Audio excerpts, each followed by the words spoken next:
Today, we're going to be taking a look at some of the most addicting FNAF fan games the community has ever seen. From insanely satisfying gameplay loops to games that keep dragging you back in for just one more night, these fan projects are ridiculously hard to put down. Some of these can genuinely eat up hours of your life before you even realize it, so let's dive into them. Remakes of the original Click Team FNAF games, something that is definitely pretty popular within the FNAF community. However, how many of them can you name that are actually memorable? FNAF 1 Remake, FNAF 2 Reimagined, Hopeless Pursuit. Sure, those are all titles that are definitely memorable for one reason or another, but the game we're going to be covering today I feel is very memorable. A game I only discovered recently and I really enjoyed. Today, we'll be talking about Five Nights at Freddy's Legacy, a recreation of the first FNAF game with so many changes, it's hard to tell that's even what it is. So strap in, because we've got a lot to talk about this time around. Join me today as we clap our cheeks into the world of Five Nights at Freddy's Legacy. Legacy does not begin in a very typical FNAF fashion. We begin in this red void of smoke, and a disembodied voice of who knows who speaking to us. They ask if they've reached us, and after confirming, they ask us the question, do you know what happens when the past gets infused with agony? After explaining that the answer is that it changes, they ask us one more question. Why did we drown in the lake? They say that we've disturbed its peace. Not knowing what it is, the voice tells us we've brought consequences. So this tells me that this disembodied voice is most likely Old Man Consequences, from referencing the lake, the literally saying consequences, to of course the red background. That's really the only line I can draw as to who this is. But with that, we're booted to the menu screen and we can really begin. But of course, this game is still not done being extra. Upon starting a new game, we get what feels like a teaser trailer for the game, but it's inside of the game. I have no idea, it's really goofy and unique and I like it. But would you believe me if I told you that even after that, this game is still not done being itself? Let's just say that, because it's not. Afterwards, we get an opening cutscene. Hello, my name is Ethan Caldwell, and tonight we continue our coverage of the developing case surrounding the mysterious disappearance at the recently reopened Freddy Fazbear's Pizza. The public had been captivated by the case. The missing security guard, 25 years old Daniel Grace, had last been seen arriving late for work on Monday night. No official causes had been released by officials, but the bizarre circumstances of Grace's disappearance had fostered speculation. Tragic accident, or was something more sinister involving the recently reopened Freddy Fazbear's Pizza? Very interesting opening cutscene. Voice acting, not terrible at all. Really setting the scene. I'm enjoying this. What happens next? Oh my god, we're still not done being extra. Okay, that's fine. I can work with this. After watching the cutscene, we begin outside of the building and actually have to walk inside and into the back room to start doing tasks before the night truly begins. As far as I'm aware, there's nothing interesting you can find while walking to this back room. Look at that fat motherfucker. Jesus. Ugly, yeah. So once we get there, we can explain the downloading log task minigame. It's very simple. You have two monitors. One monitor you can use to download the phone call for each night so that you can listen to it later. And you can also read some interesting information. The second monitor is a camera feed that auto-scrolls through the cameras in the building. All you have to do is download the phone call by clicking and holding. And if Bonnie ever comes into the back room with you, just hide under your desk until you hear him leave. Oh my fucking Christ. Oh my god. Hey, Bonnie's on the move again. Why are you looking at me like... He's giving me that dream angle, bro. And don't give me the dream angle, bro. Once you finish fully downloading the phone call, you'll be thrown into the night. But before we can talk about the night, we first have to talk about the lore information you can read. After the disappearance of Charlie, the Fredbear's Family Diner closes its doors for good. Finally, I'm tired of working in this place. The animatronics smell like rotten eggs. I hope they never open again. So it seems in this universe, we have some name swaps. That's always fun. Who is Charlie? I have no idea. However, it's pretty clear he's dead as fuck. Not very Riz, but okay, you do you, I guess, boo. They say the animatronics smell like eggs. Weird diss, I suppose, but there are probably dead kids in there, so I guess that checks out too. Anyways, onto the actual night section. How does that sound? Night 1 gives us literally the longest phone call on the face of the planet. Seriously, it lasts until 4:30 a.m. Please God kill me. Anyways, fuck what the phone guy has to say. I'm gonna do it for him.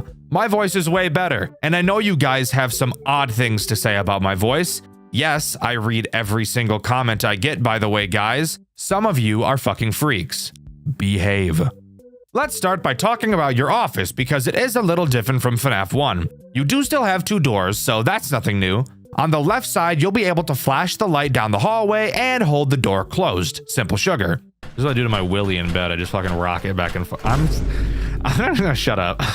The right side, however, is where things start to get a bit different. You'll notice there's no door. Well, uh-oh. Where the fuck did it go, huh?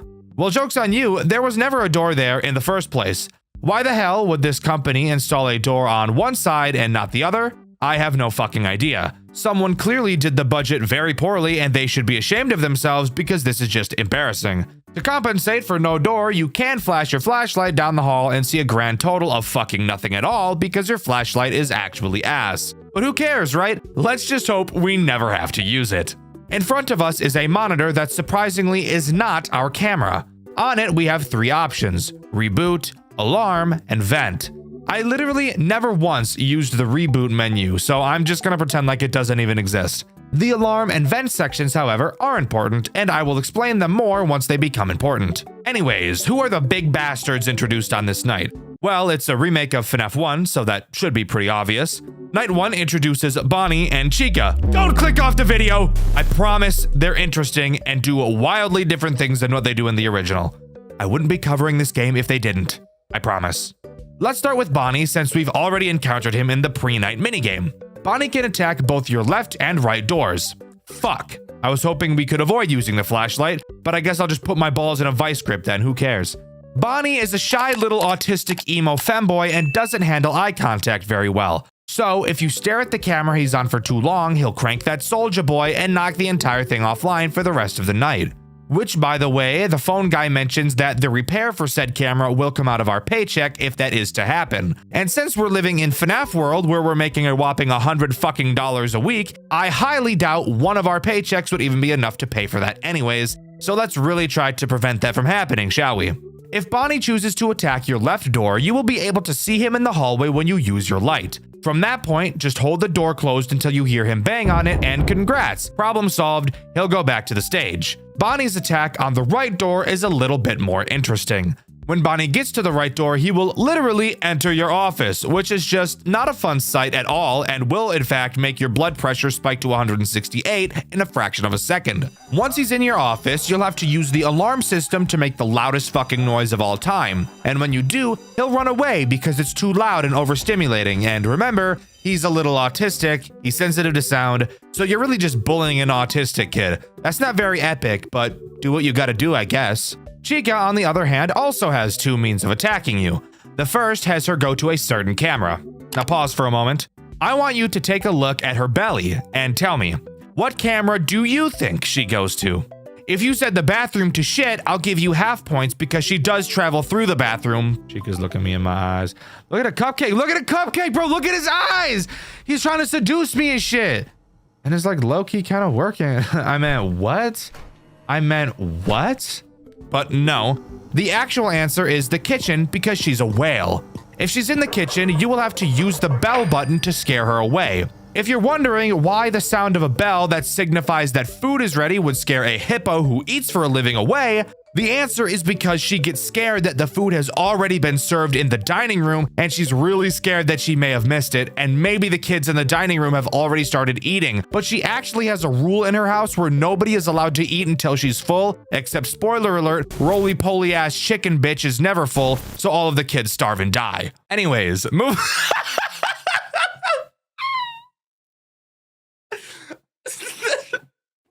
The stupidest thing I've ever written. Anyways, moving on to her second attack where she goes into your vents. Now pause. There's a very easy fat joke I could make here about her not being able to fit in the vent. However, I would never make a fat joke, and this game indirectly makes one for me. Let me explain.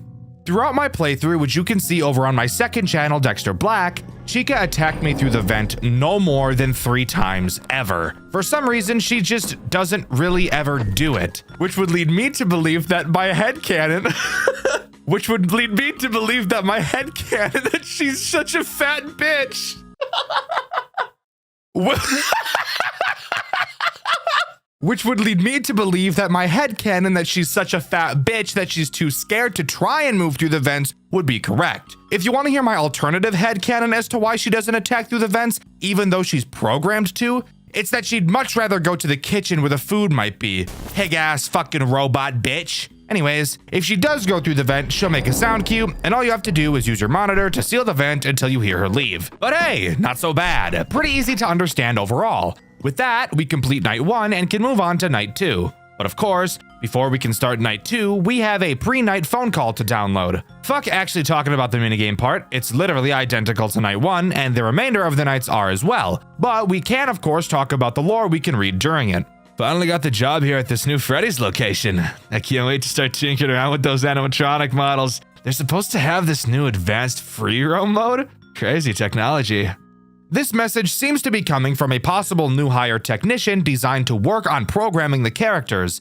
In the night 1 phone call, the phone guy mentions that the characters were specifically programmed to walk around at night to stretch their legs. So maybe this guy is the guy that chose to make that decision, even though there's literally no need for it whatsoever. This guy just seems like the type to get way too excited over his interests. He probably has a pony jar, I'm just saying. Night 2 begins with the phone guy talking literally as long as he fucking can. This phone call lasts until 2:50 a.m. So that's just awesome. Anyways, who gets introduced on this night? Well, slow your roll, fucker. There's 2 things about the cameras I want to talk about first. The first is that during this phone call, the phone guy mentions that William disabled the backstage camera. However, when you go to check the backstage camera, you'll see that it works perfectly fine. So I don't know what that guy was talking about. The second thing is that Bonnie destroyed the kitchen camera, so you're stuck listening to be able to tell if Chica is there or not. Hooray! I love life. That's a lie, I don't. Anyways, back to who gets introduced on this night. Well, guess what? It's nobody. Nobody is introduced on this night. I'm fairly certain that night 2 is when Bonnie and Chica are allowed to start using their second form of attack. Bonnie's right hall attack and Chica's vent attack. Maybe. I'm not really sure exactly why nothing new is introduced here, if I'm being honest, but that's what happens. Anyways, let's move on to night 3. Maybe something new will be added there. Night 3, phone guy only talks until 1:53 a.m. So hey, I guess that's progress. Night 3 does actually introduce something new, but before we talk about who it is, I want to mention something the phone guy brings up. He says that William ordered 2 vintage animatronics, a type of animatronic that they don't make anymore, from an old location. Now, I'm not a genius, but it also doesn't take a genius to figure out that he's undoubtedly talking about Fredbear and Spring Bonnie. He says they won't need any repairs, so that means they're working exactly as intended and there shouldn't be any problems with them at all, right? Anyways, night 3 introduces Freddy, and a mechanic that makes me want to stick a push pin in my testicle, pull it out, and slowly squeeze all of the various juices out of it. Freddy stays on stage for a majority of the night. However, whenever he damn well pleases, he will choose to leave with a sound cue. When he does, you will have to find him on the fucking cameras as he teleports to a random one. God damn, guys, I'm getting real sick of this mechanic, you know that? Anyways, luckily, Freddy can't go to literally any camera. He can only teleport to the backstage camera, the arcade camera, the dining hall camera, the restroom camera, or the entrance camera. Basically all the fucking cameras. Once you find which camera Freddy went to, all you have to do is use a camera flash to send him back to the main stage. I know I haven't talked about the camera flash yet, but this is really the only occasion you ever use it. So I thought, why bring it up earlier? Anyways, let's move on. You don't need to hear me explain my thought process for pacing while I script. Let's continue. Actually, now that I say let's continue, I'm noticing that's the only thing night 3 introduces, so we should probably move on to night 4. But hold up! After beating night 3, we actually get a post-night 8-bit minigame. And this is actually the only post-night 8-bit minigame throughout the whole game. In this minigame, we play as William inside the restaurant. Upon trying to leave the room, we're told to get what we need. After what took me probably 5 fucking minutes of trial and error, I finally found out that you need to interact with this very obvious looking present on this table. You might be wondering how it took me 5 minutes to figure that out, and that's because I tried it right away, but nothing happened. The hitboxes in this minigame are some of the most retarded, inconsistent shit I've ever seen. If I had to pick a least favorite moment from this entire game, it would undoubtedly be playing this minigame. Anyways, after opening the gift box, we get a knife and can exit the back room. Outside of it, we find a crying child asking for his parents. We tell him we know where his parents are, and upon following us to the back room, we fucking murder him, smiling the entire time. What if I just don't? Can I just choose to like not do that? Maybe that's a crazy ask. Okay, I have to. Damn! Based. Based. Everybody, it's based. Based and Riz. Based and Riz, bro. Anyways, on to night 4. Night 4 has the phone guy relapse and completely break all of his progress he's made so far as he yaps until fucking 4:06 a.m. Jesus Christ, bro. There cannot be that much to talk about. And in truth, there really isn't. 80% of his phone calls are made up of awkwardly laughing at the unfunniest joke you've ever heard really slowly, and then pretending like the joke he said he didn't even say. Interesting. Let's just say the camera now has a new perspective on the floor tiles. Oh. Yeah. Yeah. I don't know. Phone guy is a character for sure in this game. Anyways, what's introduced?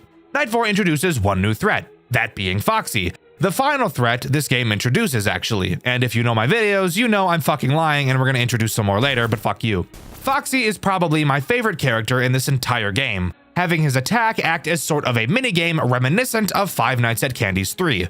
Very vaguely. Foxy will slowly appear out from behind his curtains, which, in all honesty, these Foxy frames are probably the creepiest frames throughout the entirety of this game, if I'm being honest. They're not like literally scary, but the positions he's in, mixed with how large he is, just makes him feel very uncomfortable. Anyways, how does he work? After he leaves Pirate's Cove, you will be able to hear him running towards either your left door or your right door, and very intense music will start playing like it's a fucking boss fight, which I think is really cool. If he runs towards your left door, all you have to do is close the door until you hear him bang on it. If he runs to the right door, all you have to do is hold your light on his face until he runs away. Where this becomes slightly reminiscent of Candy's 3 is that he will move around and attack multiple times, going back and forth between the two doors as many times as he'd like. Is it hard? No, and in fact, literally every other character pauses while Foxy is attacking you. So that's very RNG considerate. Thank you guys greatly. But yeah, that's about it. Pretty fun character overall. Gets your blood pumping a bit, especially when you hear the music that starts to play alongside it. But anyways, on to night 5. I lied. I have one other thing I want to talk about first. During the night 4 phone call, the phone guy mentions that one of the animatronics they were shipping arrived early and was like nothing that was written down to be shipped. A single endoskeleton with a weird model they've never seen before and very sharp fingers. They say they're leaving it in the safe room for now until they know what to do with it. First of all, I should mention that the safe room is a camera that you have never been able to access since the start of the game. The second thing to mention is that I'm not like an expert, and I'm really bad when it comes to the official FNAF lore, like criminally terrible, and if I'm being honest, I actually don't even like the official FNAF lore, and I haven't since Pizzeria Simulator. But that endoskeleton sounds a lot like the Mimic to me. Maybe I'm just a bit nutty, but I bet I'm not. 6 a.m., bro, let's do it. Easy peasy lemon dick. This is Henry Emily, the founder and, for better or worse, the sole person responsible for this place's continued existence. Oh my god, it's the fucking Mimic. So yeah, after beating night 4, we get a scrap minigame with what I can only imagine is the Mimic. And of course, this minigame works exactly how the minigames in Pizzeria Simulator work. Play some weird-ass sounds, document results. Watch the fucker across the table move in ways you'd really prefer it doesn't. You know, FNAF shit. Shit we're all used to at this point. But after you get jump-scared by the Mimic, we can talk about the pre-Night 5 minigame. Dexter, you've already said these don't change. Well, you're right. It really doesn't change from the other 4 we've done. However, on this night, we also get access to the admin panel where we can actually enable the safe room camera's access. Oh yeah, and we also see M2 plans that are redacted, I'm pretty sure being references to the Mimic, and Charlotte being redacted too. Dead kid stuff, who cares? I want to see this camera, bro. Oh, I see. Yeah, I don't like that. I don't like that one bit, I can tell you what. Well, we're gonna talk about those guys a bit later. For now, let's just talk about Night 5. Night 5 is pretty boring overall, being a harder version of Night 4. That is, until you beat it. That's when something I wasn't expecting to happen at all happened. Connection terminated. I'm sorry to interrupt you like this, but I'm afraid your time is up. Your curiosity and your need for answers are what first brought you here. And now, they have become your undoing. Because all those who enter this place are doomed to never leave. There are monsters who steal others' voices, monsters who steal others' souls. And then, there is you, the one who craved to learn more than he should, and more than he ever will. You will not find the answers you seek here, only your ruin. But while your sacrifice will be forgotten, the impact it will have will not, as the wounds of the past left to fester can finally heal. There will be no more suffering, no more loss, only peace. Peace and a forgotten tomb sealed away, never to be opened again. It all ends tonight. End communication. Holy shit, we're getting a Golden Freddy boss fight, and it actually has the most badass intense boss music I've ever heard in my fucking life. Golden Freddy isn't very complicated, but he does attack you very quickly, so you'll have to stay on your toes. And of course, he has several attack methods at his disposal, which are all inspired by the attacks of the other characters in typical boss night fight fashion. His first attack has him appear at your right door. All you have to do is hold your light on him until he goes away. His other attack has him pull a Freddy and have you find him on the cameras. However, this one actually proves to be easier than Freddy is, since he actually only appears on 2 cameras, the back room and the entrance. And that's actually it. Dexter, that's it? That's all the final boss of this game has to offer? Really? Hey, shut the fuck up. Look at how much time is left in this video. We're not done yet, bro. Sit the fuck down. About 30 seconds into the night is when you'll notice that all the other characters are still active. What the fuck? This is why Golden Freddy only has 2 attacks, because he's in addition to everything else you've already gotten used to, mixed with the incredibly intense music, the fire all over your screen, the shit in my britches. This serves to be one of the coolest boss fight nights I've ever seen in a FNAF game. It's so fun.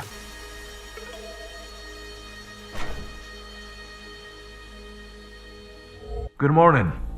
I am Ethan Caldwell. We're coming to you with breaking news. A catastrophic fire has reduced a newly reopened Freddy Fazbear's Pizza to ashes in what officials are calling a nightmare scenario. Flames tore through the building just after 7 a.m., with witnesses reporting smoke so thick it blotted out the morning sun. Firefighters arrived, but the inferno had already consumed the entire structure. Authorities confirm all employees escaped unharmed, and thankfully, no customers were inside at the time. However, in a grim twist, investigators have revealed 2 disturbing details. First, the restaurant's infamous animatronic characters, along the centerpiece of the franchise, were completely destroyed in the blaze. And second, even more unsettling, there was an intruder inside when the fire broke out.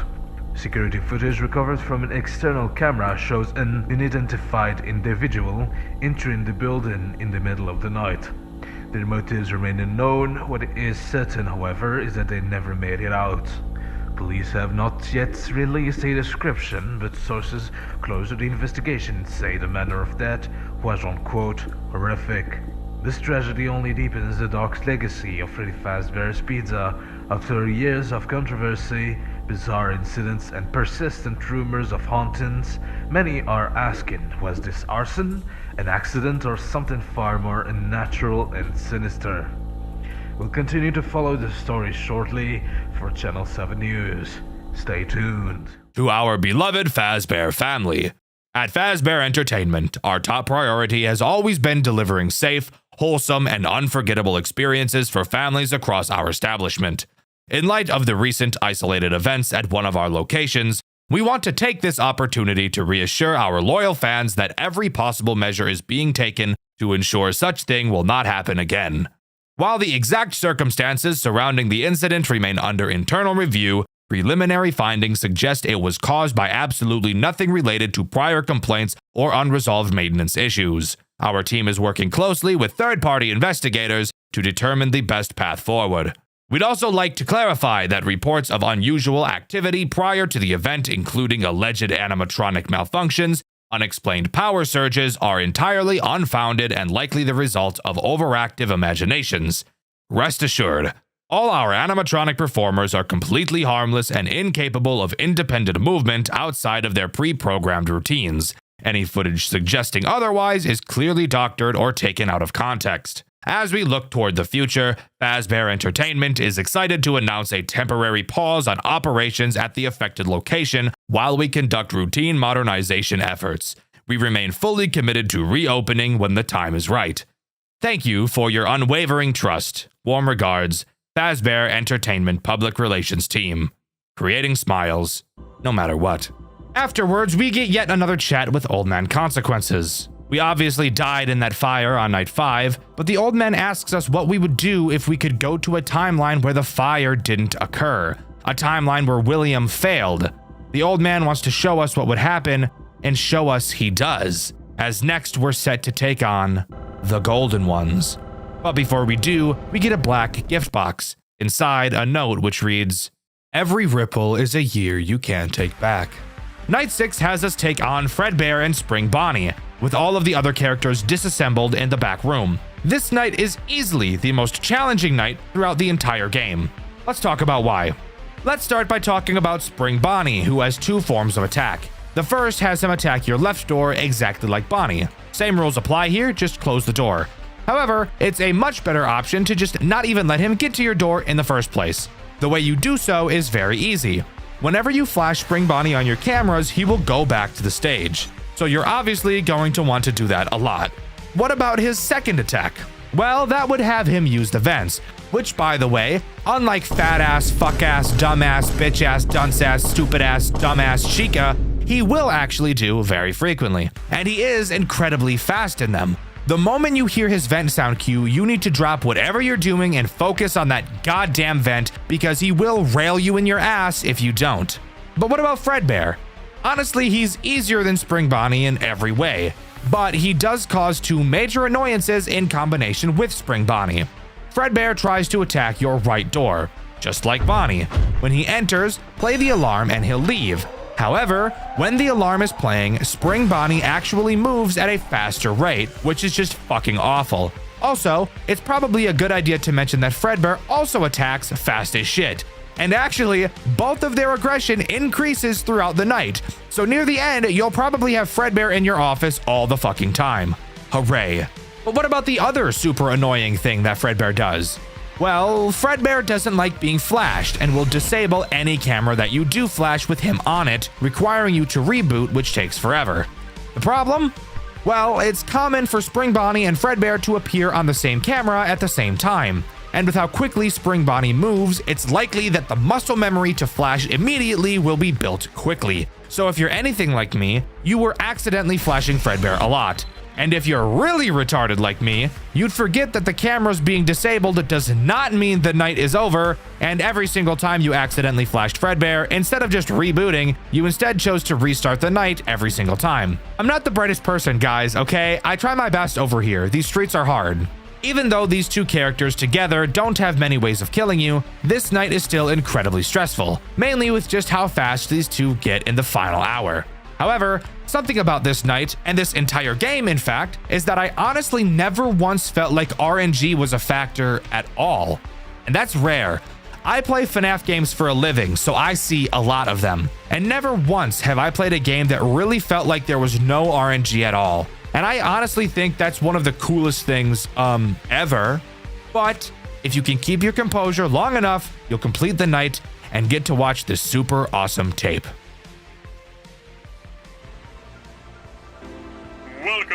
Freddy Fazbear's Pizza, a magical place for kids and grown-ups alike where fantasy and fun come to life. Our establishment is a place where fun and safety go hand in hand.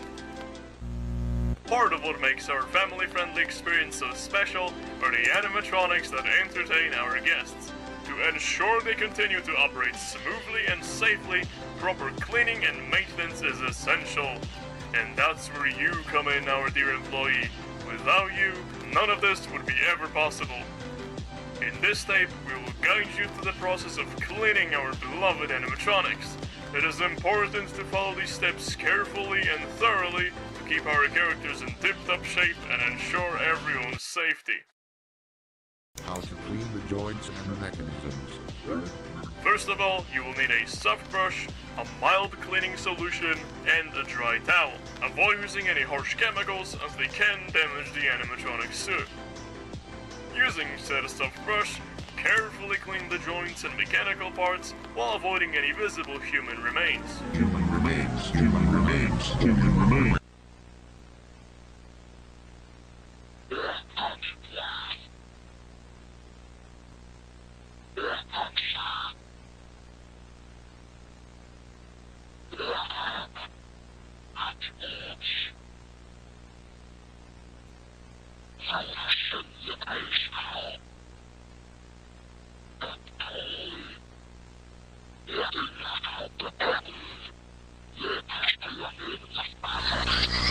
And once you finish cleaning, give yourself a pat on the back and a complimentary slice of pizza and climb into the animatronic.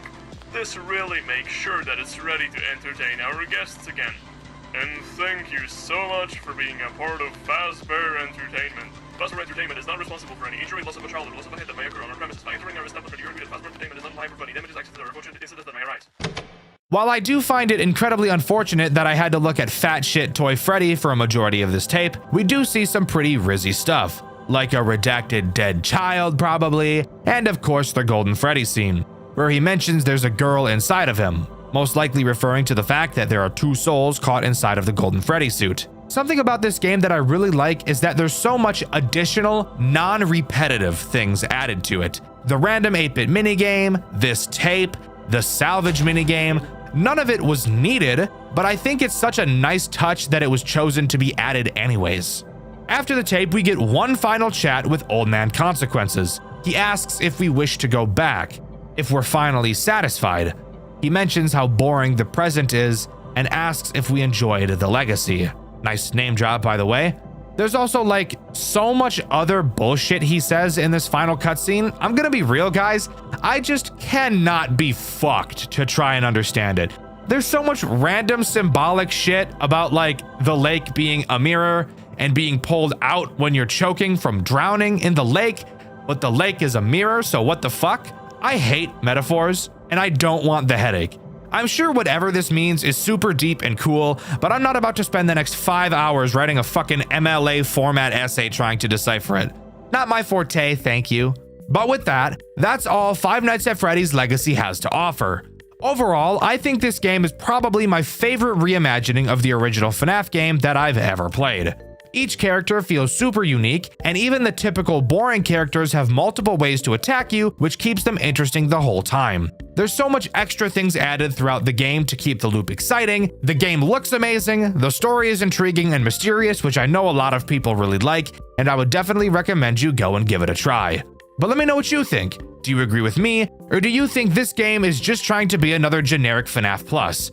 Let me know in the comments below. In my Night Watch at Freddy's video, I asked you guys what your favorite Avocado Dreams game was and why, and my favorite answer was everyone who unanimously agreed that it was Graveyard Shift at Freddy's. Don't really know what I was expecting there. I should have known that was going to be the answer. What makes a horror game truly scary? Is it jump scares, atmosphere, build-up? Well, of course, all of these things together and more is what builds up a horror game to be something amazing. But I think if I had to choose one word to answer the question, what makes a horror game truly scary, my answer would be realism. In order for your game to be truly scary, I feel like the player has to be able to connect with your game on a personal level. And what better way to make that happen than to make the environment around them feel real? The game we'll be talking about today, I feel, pulled this off almost perfectly. A Five Nights at Freddy's fan game that was able to capture the real feel of an office, an environment, and realistic means of self-defense in a situation that seems so dire you'd think you'd never be able to make it out to tell the tale.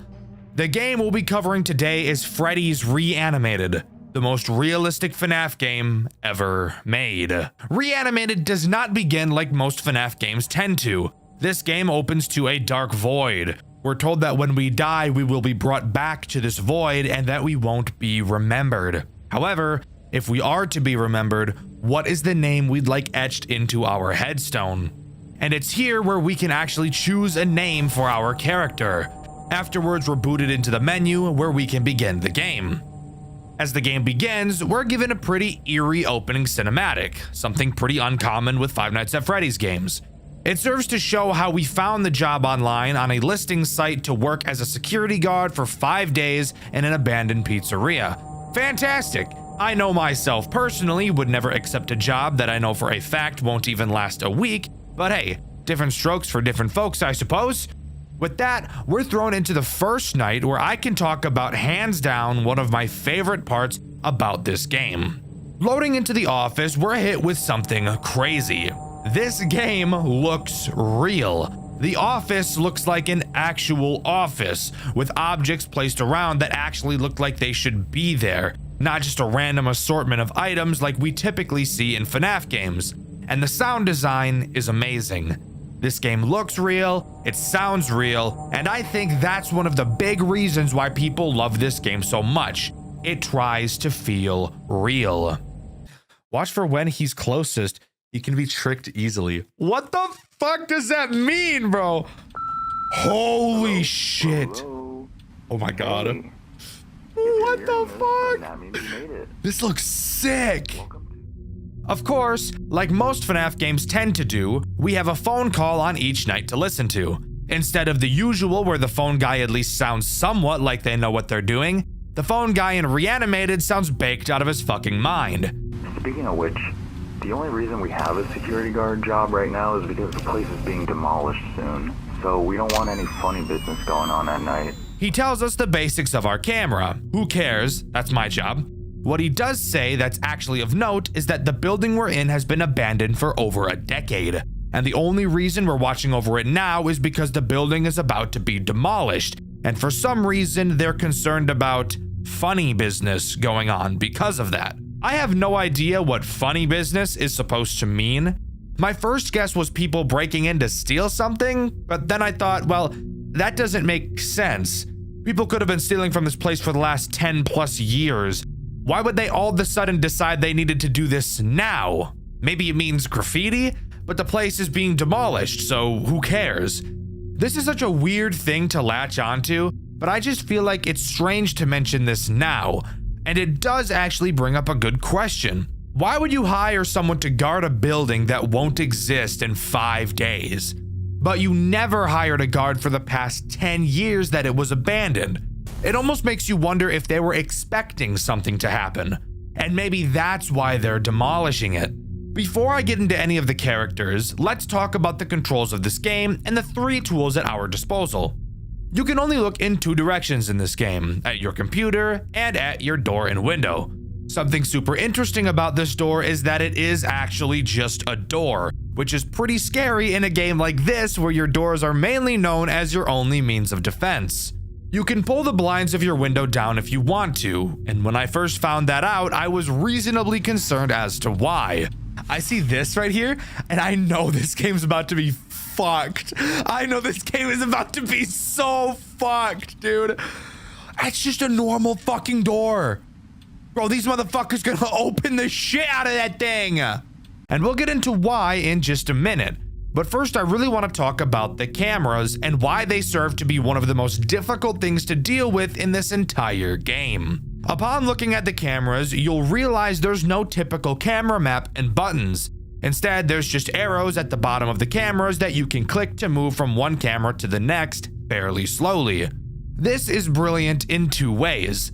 With the realism approach that this game is taking, Looking at the surroundings, we can tell that this game takes place a pretty long time ago in 2013. We can tell this because of the confirm window at the beginning of the game being Windows 7 and the fact that the game tells us. But I just wanted to seem cool by pointing out that I knew what the Windows 7 UI was. Shut up. And yes, 2013 was a long time ago. I know for some of you it may not feel like it, but it was 12 years ago. That's older than some of my audience who, let's be honest, really shouldn't be watching my videos. Mom and Dad, monitor your kids, fuckhead. Knowing this, and knowing that the game is aiming to be realistic, opting to use a slow, outdated system like this is genius, even if, yes, I think it's AIDS and very annoying. However, once we start talking about the way this game plays, I'll bring up why I think the way these cameras are set up is needed. Anyways, on to the reason why I think this is as annoying as it is.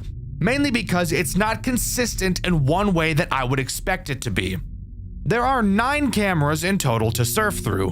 When you reach camera 9, if you press the forward arrow again, you will be sent back to camera 1. That makes sense. So, what do you think happens if you press the back arrow while on camera 1? If you said you go back to camera 9, you would be completely wrong because the back arrow doesn't even fucking exist on camera 1. Why is this the case? I have no idea. If it was consistent either way, this wouldn't bother me, but you can cycle in one direction and not the other. And yes, this is noticeable and it does matter. Now we can finally talk about the first threat this game throws at you. I'm sure you could have guessed who it is. That's right, it's Chica. I lied, it's Bonnie. Of course it's Bonnie. Surprisingly, each character in this game attacks you in a unique way. Even though we only have 3 tools, this game somehow manages to make each character vastly different from one another, and I think that's amazing. Bonnie's main goal is to sneak into your office. He will move around the cameras until he gets to your door. And when he gets to your door, be ready. Close that motherfucker! Oh my god. Dude, literally fuck that. Literally fuck that. The moment I saw this, I knew that this was getting a Dxtr White video. And even the people in my comments over on my second channel, Dxtr Black, knew that this game was getting a white video. I actually had another video lined up for this week, and I've chosen to postpone it so that I could talk about this game first, since I love it so much.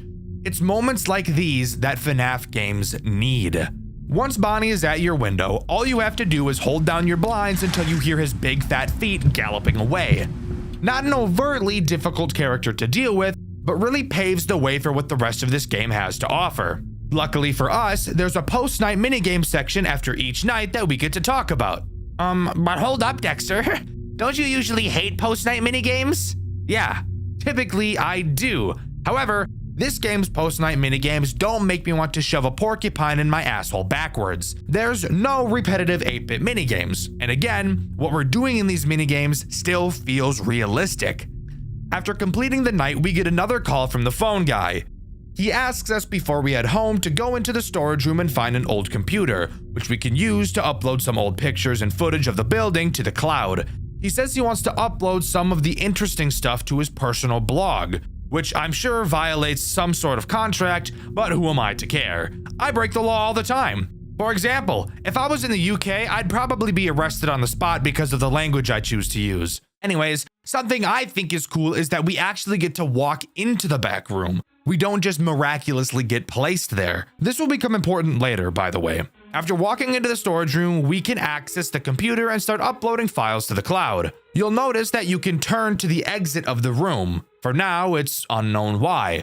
After waiting for ages for the upload to finish, we walk out of the storage room and finish out our shift, moving on to night 2. On night 2, we get another call from the phone guy, where we find out that our player is actually trying to do something about the fact that the characters are moving. Apparently, we sent an email to the phone guy explaining that we saw Bonnie moving. We called him the creepy rabbit, which seemed to frustrate the phone guy a little bit, to the point he corrected us on his name. Oh yeah, and that creepy rabbit you were talking about, he has a name. It's Bonnie. Sure, this could have just been playful, but I get the funny feeling it's not. The threat introduced on this night is Chica, arguably the least threatening character in this entire game. Chica will randomly wander around your cameras, and she has the chance to charge at your door from 2 of those cameras. Except the difference with Chica approaching your door is that closing the blinds will not stop her. She can attack on cameras 2 and camera 4. You can tell when she's going to attack based on the position she's standing in. On camera 2, she'll be very close to the camera, and in camera 4, she'll be on the very left side of the camera. When she is in either of these 2 positions, you will need to use the flash button on your cameras to flash said camera and scare her away. You may be wondering why there's a flash on these cameras. That's not very realistic, and Dxtr, you told me this whole game was realistic. And now hear me out. Usually I'd agree with you, but I want you to take that concern like a boomerang and launch it as far away from you as possible. Night 2's post-night minigame has us go back to the computer in the storage room to fiddle with the power system. Now this you can complain about because I have no idea what the hell that is supposed to mean. And actually doing the task doesn't really answer anything either. We are shown a series of sliders that we have to quite literally fiddle with. Apparently doing so will reset the power. How do you tell you've put the sliders in the correct spot? Well, you just have to do trial and error. Move one slider a single place, press reset, and if it turns red, change it again. This is very monotonous. If only there was something else on this night to cure my boredom.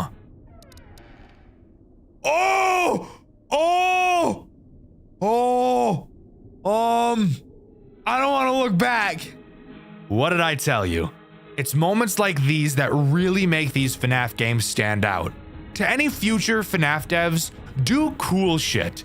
Your game does not have to be stupidly hard to be memorable. It just has to do cool things. And this is some of the coolest shit I've ever seen.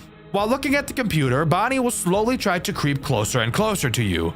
You will have to look back at him lest he shoot his Jeep juice all over your spine. You can actually watch him walk backwards while you look at him, almost like he knows you've noticed he's moved, and is attempting to readjust himself so you go back to looking away. What the fuck?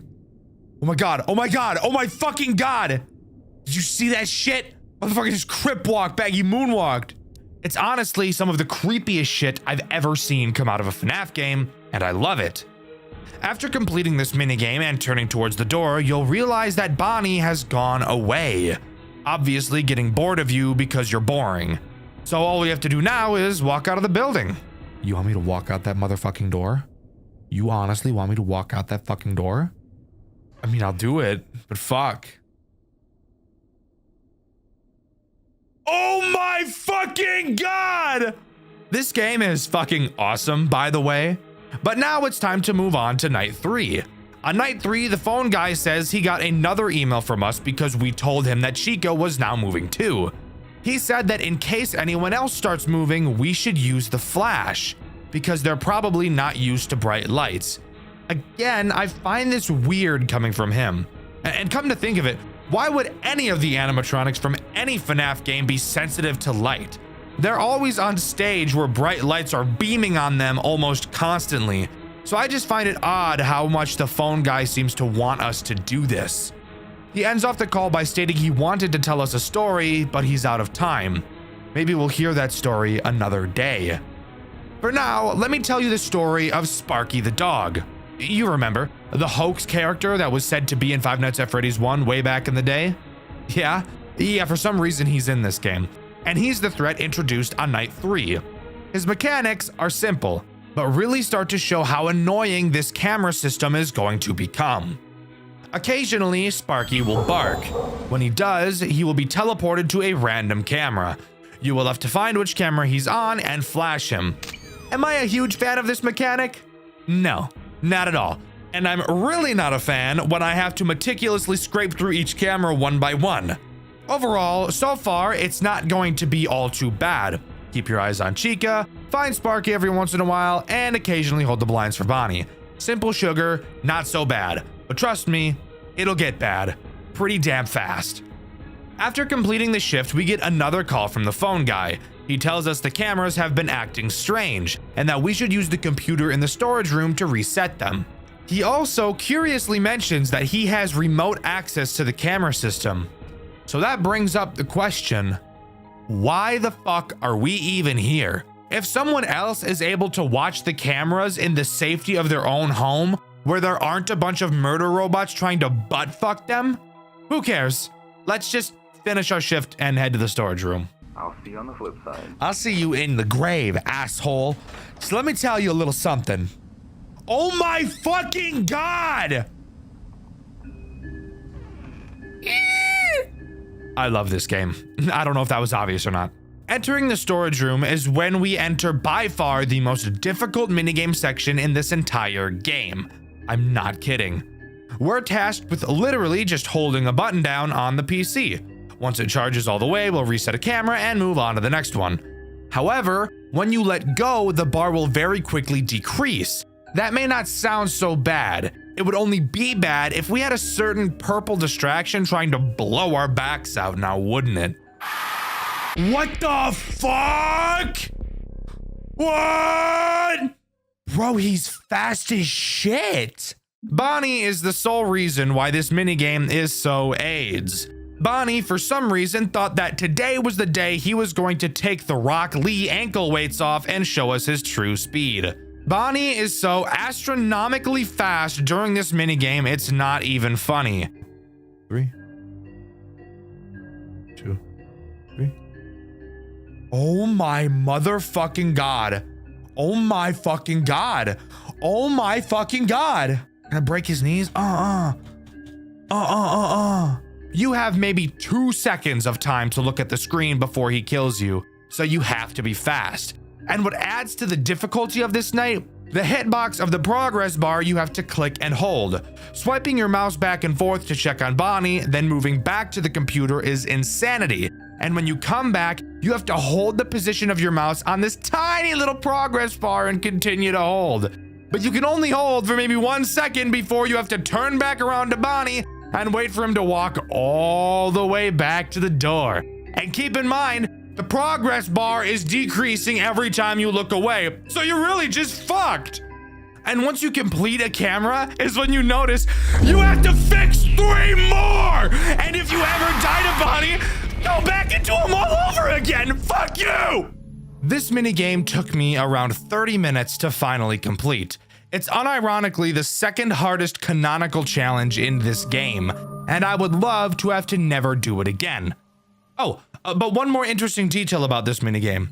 The final camera you fix briefly shows Foxy in the camera. Oh boy, I hope that's not foreshadowing or something. After completing that hell, we don't have to almost get touched by any robots on our way out and are free to move on to night 4. The phone guy calls us and fucking rambles about some bullshit I don't care about. He says that there was an ancient civilization that archaeologists found, and those researchers were later haunted by handprints of the ancient civilization. Again, I really don't give a fuck. This is purely symbolic for the story of the game, which I'll talk about later. But this was the story he was itching to tell us. I would rather itch my balls than hear him talk about that again. The threat introduced on this night is Foxy. Spoiler alert, the camera was foreshadowing something.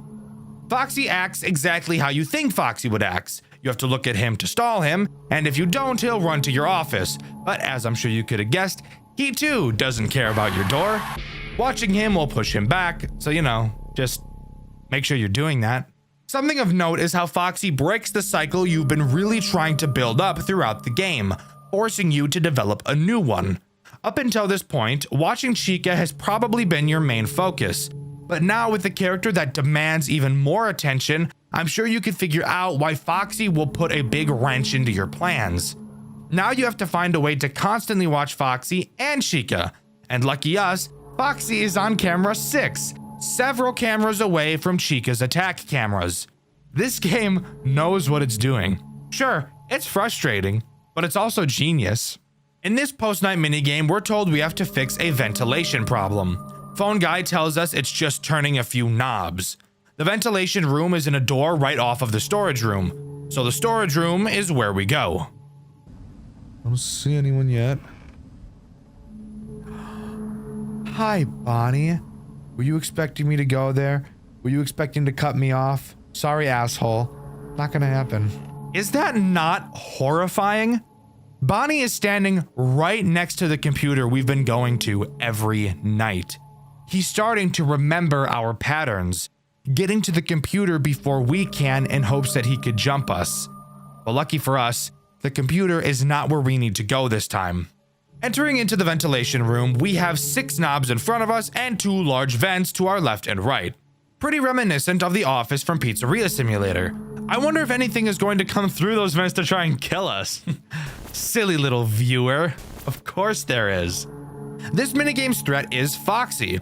Throughout the minigame, Foxy will make quiet sound cues in whichever vent he's about to attack from. When you hear him, all you have to do is turn to stare at him until he goes away. Meanwhile, you have to painfully slowly turn these 6 knobs, which will take a very long time. Because as you get closer to having them all finish, it seems that Foxy will attack you more and more frequently. After completing this task, we can leave with no other funny business taking place. Finally, we're left with one last night. One last thing standing in our way, and this game holds no punches in introducing it. Before you is something long forgotten. Something that was once loved and cherished, but now it lies broken. It is left abandoned. You know what becomes of something long forgotten. It dies a second death. It grows cold. It is unmoving. But what if some things don't wish to be forgotten? Do you know what happens when something refuses to be forgotten? It becomes angry. Anger is eternal. Anger grows, it festers, it burns, it writhes, and then it finally happens. It is given new life. It returns to us. It haunts us. However, it doesn't return as it once was. It returns as something else, something unrecognizable. Through its anger, it is reanimated. And with that, we're given one final message. The flash slows him down. Godspeed. When I first read that message, it gave me chills for some reason. It's like just by reading that, I knew what I was about to experience. Absolute agony. We get another call from the phone guy. He explains his reasoning for why he thinks the robots are alive. He thinks they're angry that they've been forgotten about and left abandoned for years, and he couldn't be more right. Night 5 introduces Freddy. Holy fucking shit, Freddy. Freddy is by far the most dangerous character in this entire game. When Freddy moves forward, he will never move backwards. And once he gets to your office, it's over for you. Yo, get the fuck away from that fucking door! You get the fuck away from that door!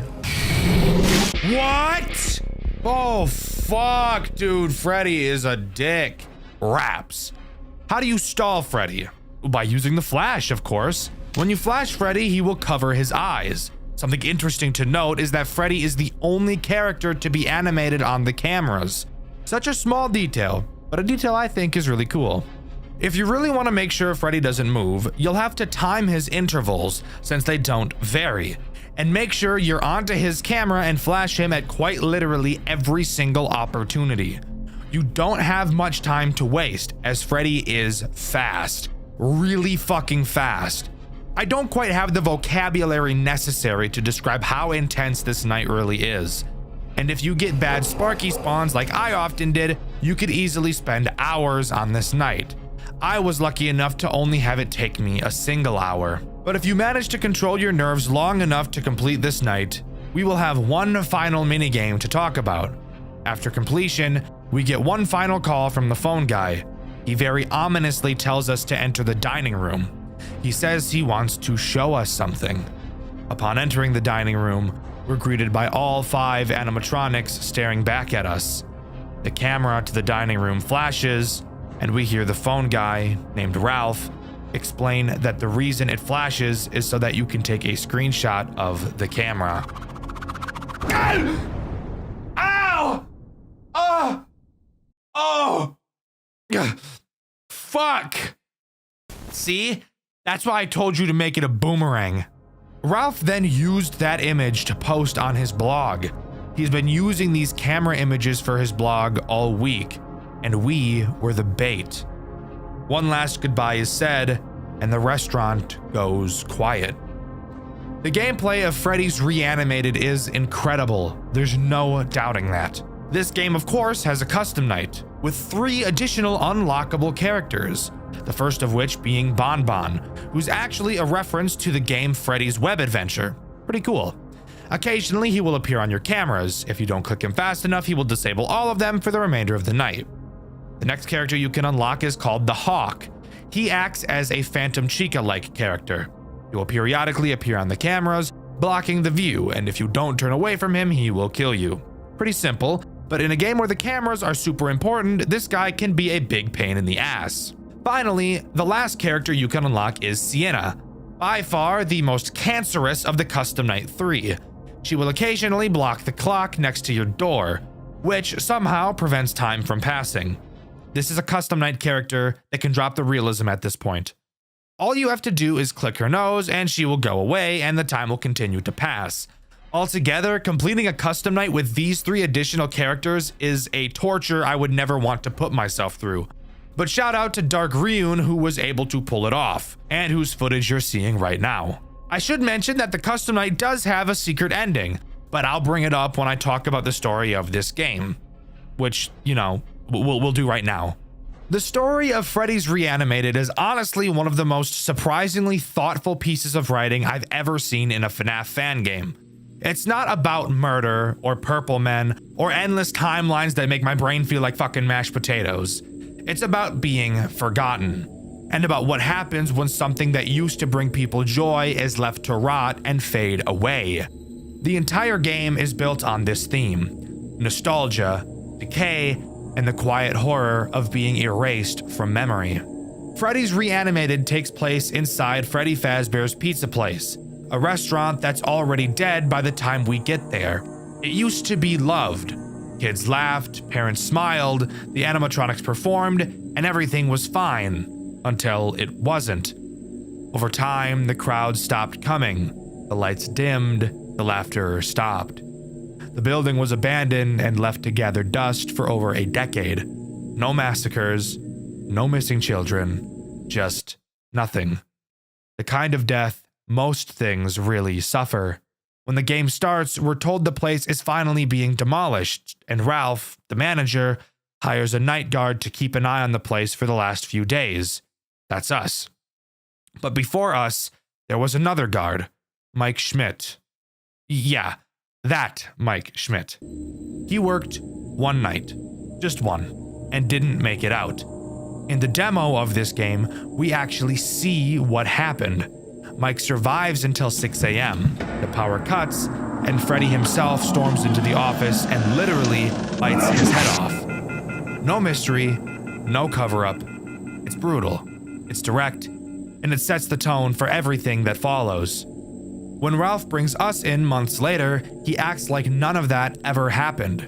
He's casual, a little too calm, and gives us these half-baked instructions that sound like he's either high out of his mind or hiding something. He keeps asking us to do these little tasks: fix the power, upload old files, check the cameras, all while brushing off the fact that the animatronics are moving.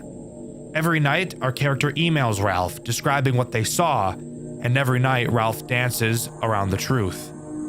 He never says, "You're wrong," but he never says, "You're right" either. It's like he knows what's going on, but refuses to say it out loud.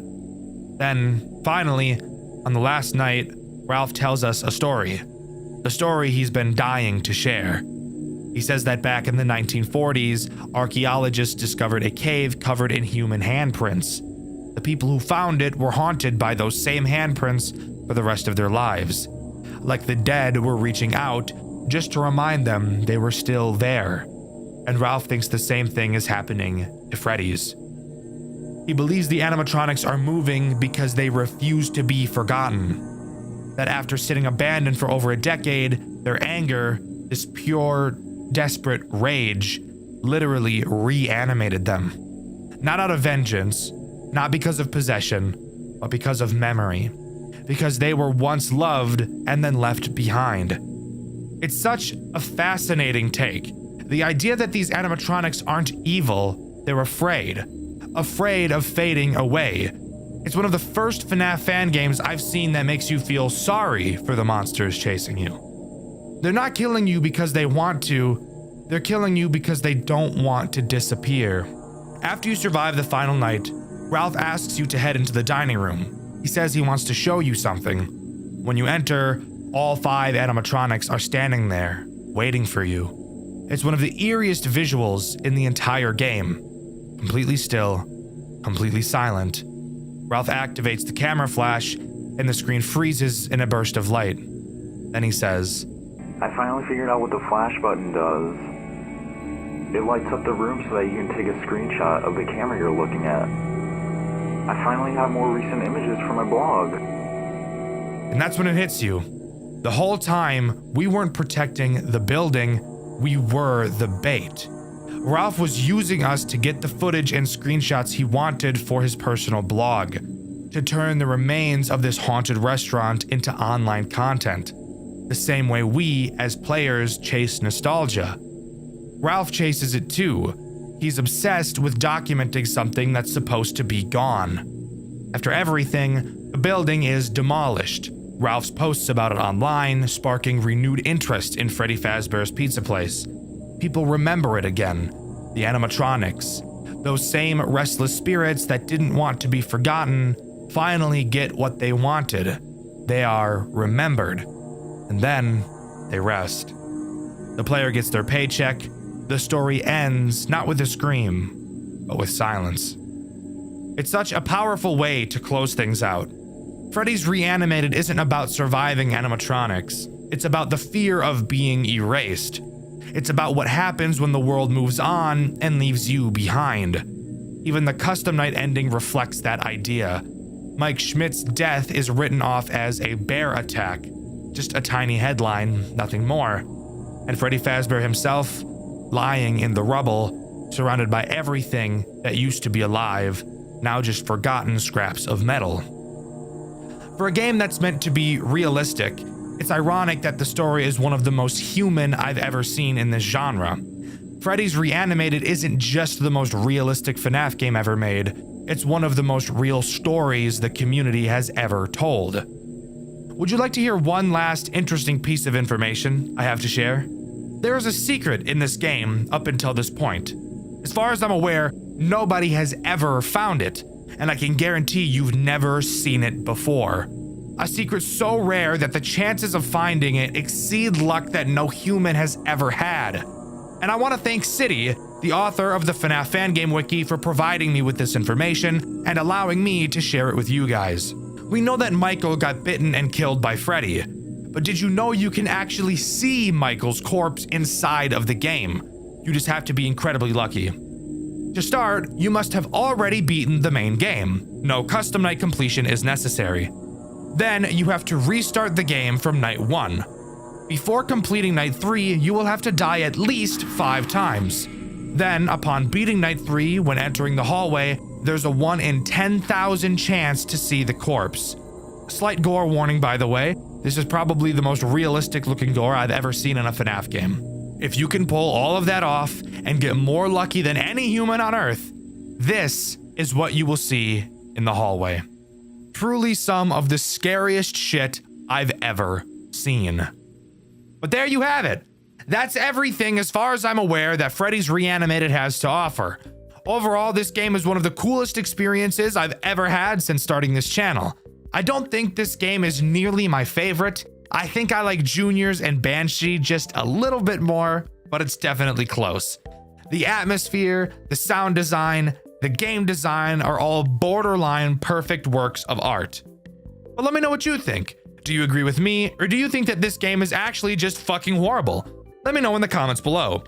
In my Too Many Nights video, I asked you guys who your favorite character to play as was, and my favorite answer was none of them because I couldn't find a comment that answered the question.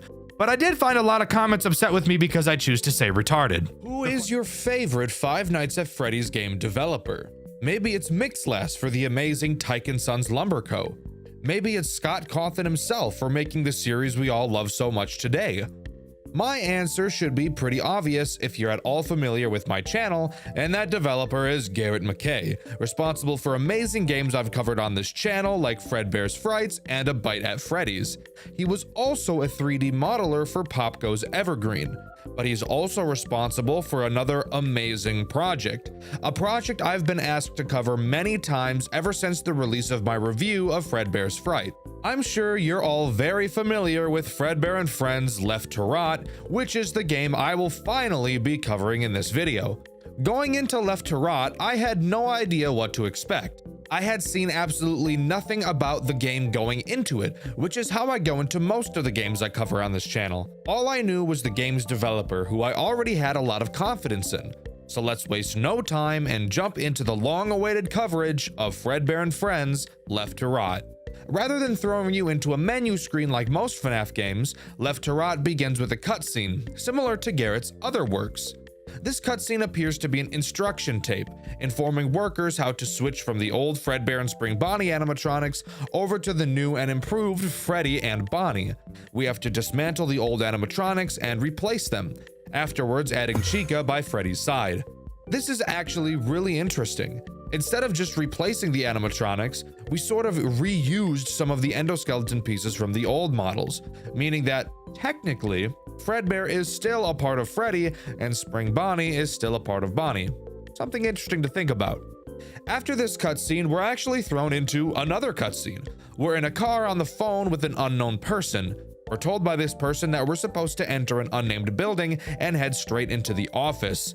Slowly disabling all of the building's systems, we're told that the animatronics inside act as security, and if they touch us, it's not gonna be fun. I know all of you goons think differently, so don't even start with the comments.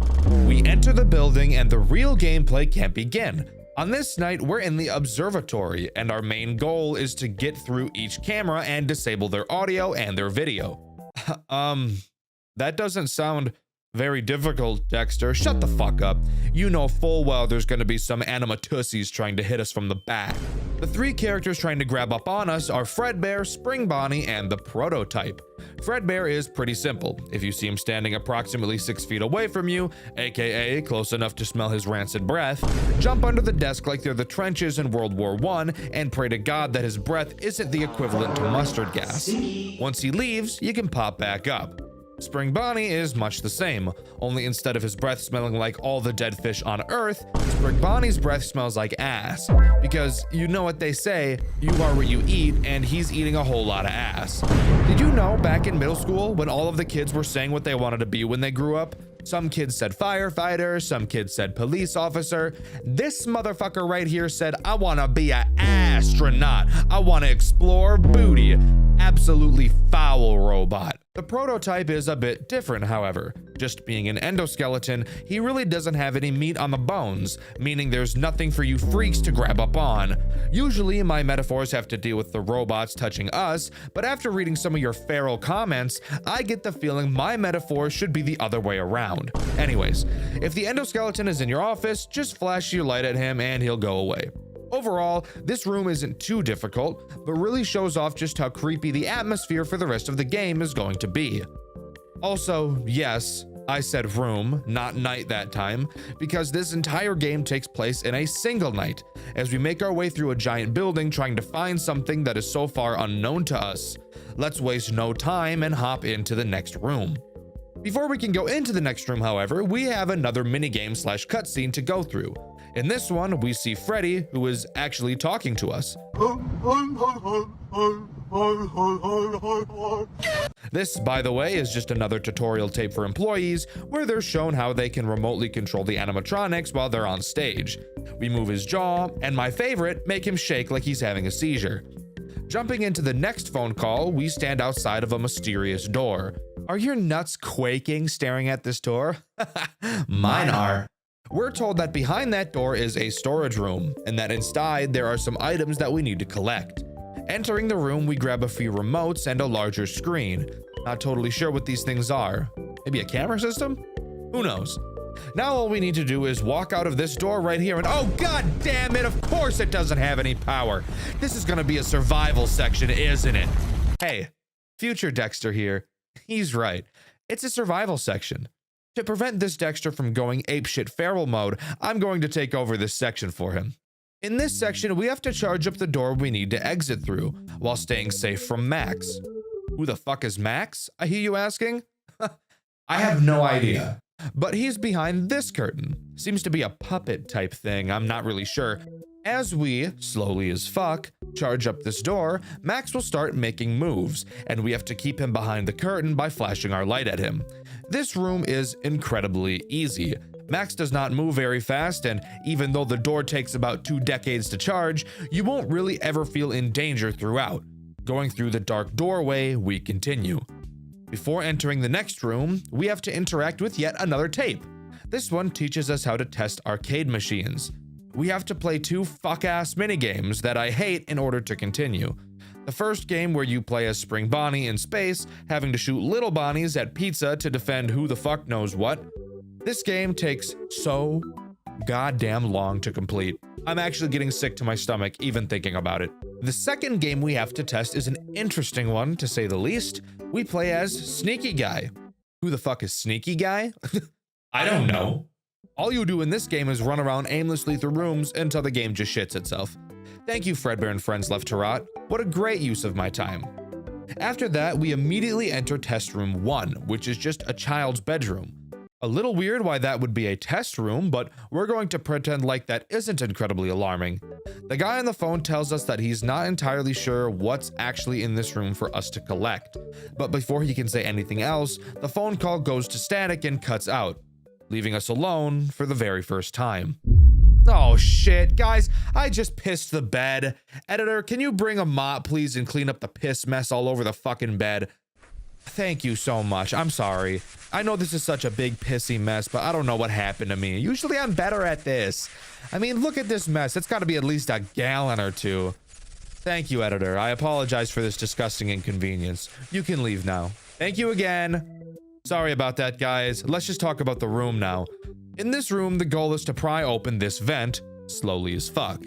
While we're trying to open this vent, we're being attacked by 2 animatronics of which I don't know the names of, so for the sake of this section, I will be calling them Freak Bob number 1 and Freak Bob number 2. Freak Bob number 1 attacks from the door to the room that's in front of you when the night begins. He will appear at random in the doorway, making a sound cue to let you know he's there. All you have to do is quickly whip around and flash him. With your light, not your genitals. Fucking weirdo. You also have to make sure that Freak Bob number 1's toy stays wound up. If you don't, Freak Bob number 1 himself is going to get wound up. Sexual style. And it's not going to be very fun for you. Freak Bob number 2 is pretty much a nerfed version of Freak Bob number 1, being at your closet door instead. If you hear him, flash your light at him and he'll piss off. No toy to crank, very simple. The only struggle to this room is actually not falling asleep while you wait for this slow ass, fuck ass, dumb ass, stupid ass, fuck vent to open. All right, pause. Time for me to cut in. This last Dxtr was supposed to stay calm, but apparently he couldn't do it either. So hi, I'm Dxtr number 3, and I'll be taking over from here. Shoo, now, get out. Thank you. All right, where were we? Oh yes. Once the vent has been pried open, you're safe to crawl through and move on to the next room. Exiting the vent, we see an exit door. But before we get the opportunity to leave this hellhole, we get jumped by some fuck-ass animatronic who knocks us out. We wake up inside of an unknown room with a tape in front of us. Playing it, we find it's one of the tapes heard in Five Nights at Freddy's 3, teaching us how to climb in and out of Springlock costumes. Oh no, this is about to be bad. After listening to the tape, we go over to a Fredbear costume and open it up. Climbing inside, we slowly lower the suit onto our bodies. Once inside, we play the next tape. As the phone guy tells us not to breathe on the spring locks, we immediately start breathing on the spring locks. This is F-student behavior right here, by the way. Of course, we die, and now's the time I should say that this is definitely not our player in this cutscene. I say that because after this death, we enter Test Room 2. Oh boy. Test Room 2. How I hate you. In Test Room 2, the most immediate threat is the toxicity of the room we are in. Freddy, Bonnie, Chica, and Foxy have been literally ripping ass and hotboxing this room for the last 12 years. And without a gas mask, we will soon die because of it. Luckily for us, we have a gas mask. Putting it on decreases our toxicity level, but whenever the mask is off, it will very quickly begin to climb back up. Dexter, that doesn't sound too bad. Shut the hell up. I haven't even started talking about the animatronics in this godforsaken room yet. Let's start with Freddy and Chica, shall we? These two work pretty much exactly the same, with only one small difference. Freddy and Chica will enter your vents in an attempt to get to you. When you see them in your vents via your cameras, you will have to temporarily disable the fans in those vents to gas them out and make them leave. However, when you disable a vent fan, your toxicity will increase dramatically faster than you can handle, so you need to make sure you're listening for the vent sound cue to let you know they left so that you can quickly turn the fans back on. I said there was a difference between Freddy and Chica, and the only difference is that Freddy is goated and you'll be able to see him in the hallway, giving you a better warning as to when he's about to enter your vent. Bonnie is the next annoying character, so let's talk about him. Bonnie will appear behind you in your window. When you see him, he will lean in real close to give you a kiss. Now pause. While you may feel enticed to reciprocate, I would advise against that. Little did you know, Bonnie doesn't know what a toothbrush is. So unless you're the most disgusting human being on the planet, kissing someone like that probably isn't the best idea. When Bonnie leans in, what you should be doing instead is putting your gas mask on, which scares him away for some reason. Maybe it's because he took the hint that you don't want to kiss him. That's my best guess.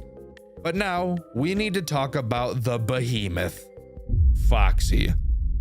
Allow me to keep my composure when I say this. This is fucking bullshit! Fuck this stupid ass, fuck ass, dumb ass, bitch ass, dunce ass fox! God damn, gonna give a brother an aneurysm with this dick! Alright, I said it. I've tried to fight the demons throughout this entire video, but I just can't anymore. I guess I'm not allowed to just be calm and do a normal review without freaking out and losing my goddamn mind. This second test room broke me. This second test room is the bane of my existence. I cannot stand it. Foxy will appear in your hallway. When he does, you need to shut off the power to your office, which means no checking cameras, no blocking vents, and my favorite, no turning around to check on Bonnie. Fuck! Fuck! Why are you doing this to me, game? What did I do to you? Garrett, look at me. Look at me in my fucking eyes right now. What happened to you? What did someone do to you to make you design something so absolutely foul, devious, and soul degrading? I cannot describe how angry I am at this room. You can see my reaction over on my second channel, Dxtr Black. When you have to turn the lights off, you have to do so for such a long time. Enough time to take a nap. Fuck it, right? Why not? And how long do you have to deal with this shit ass cycle for? 6 minutes. 6 soul-sucking fuck ass minutes.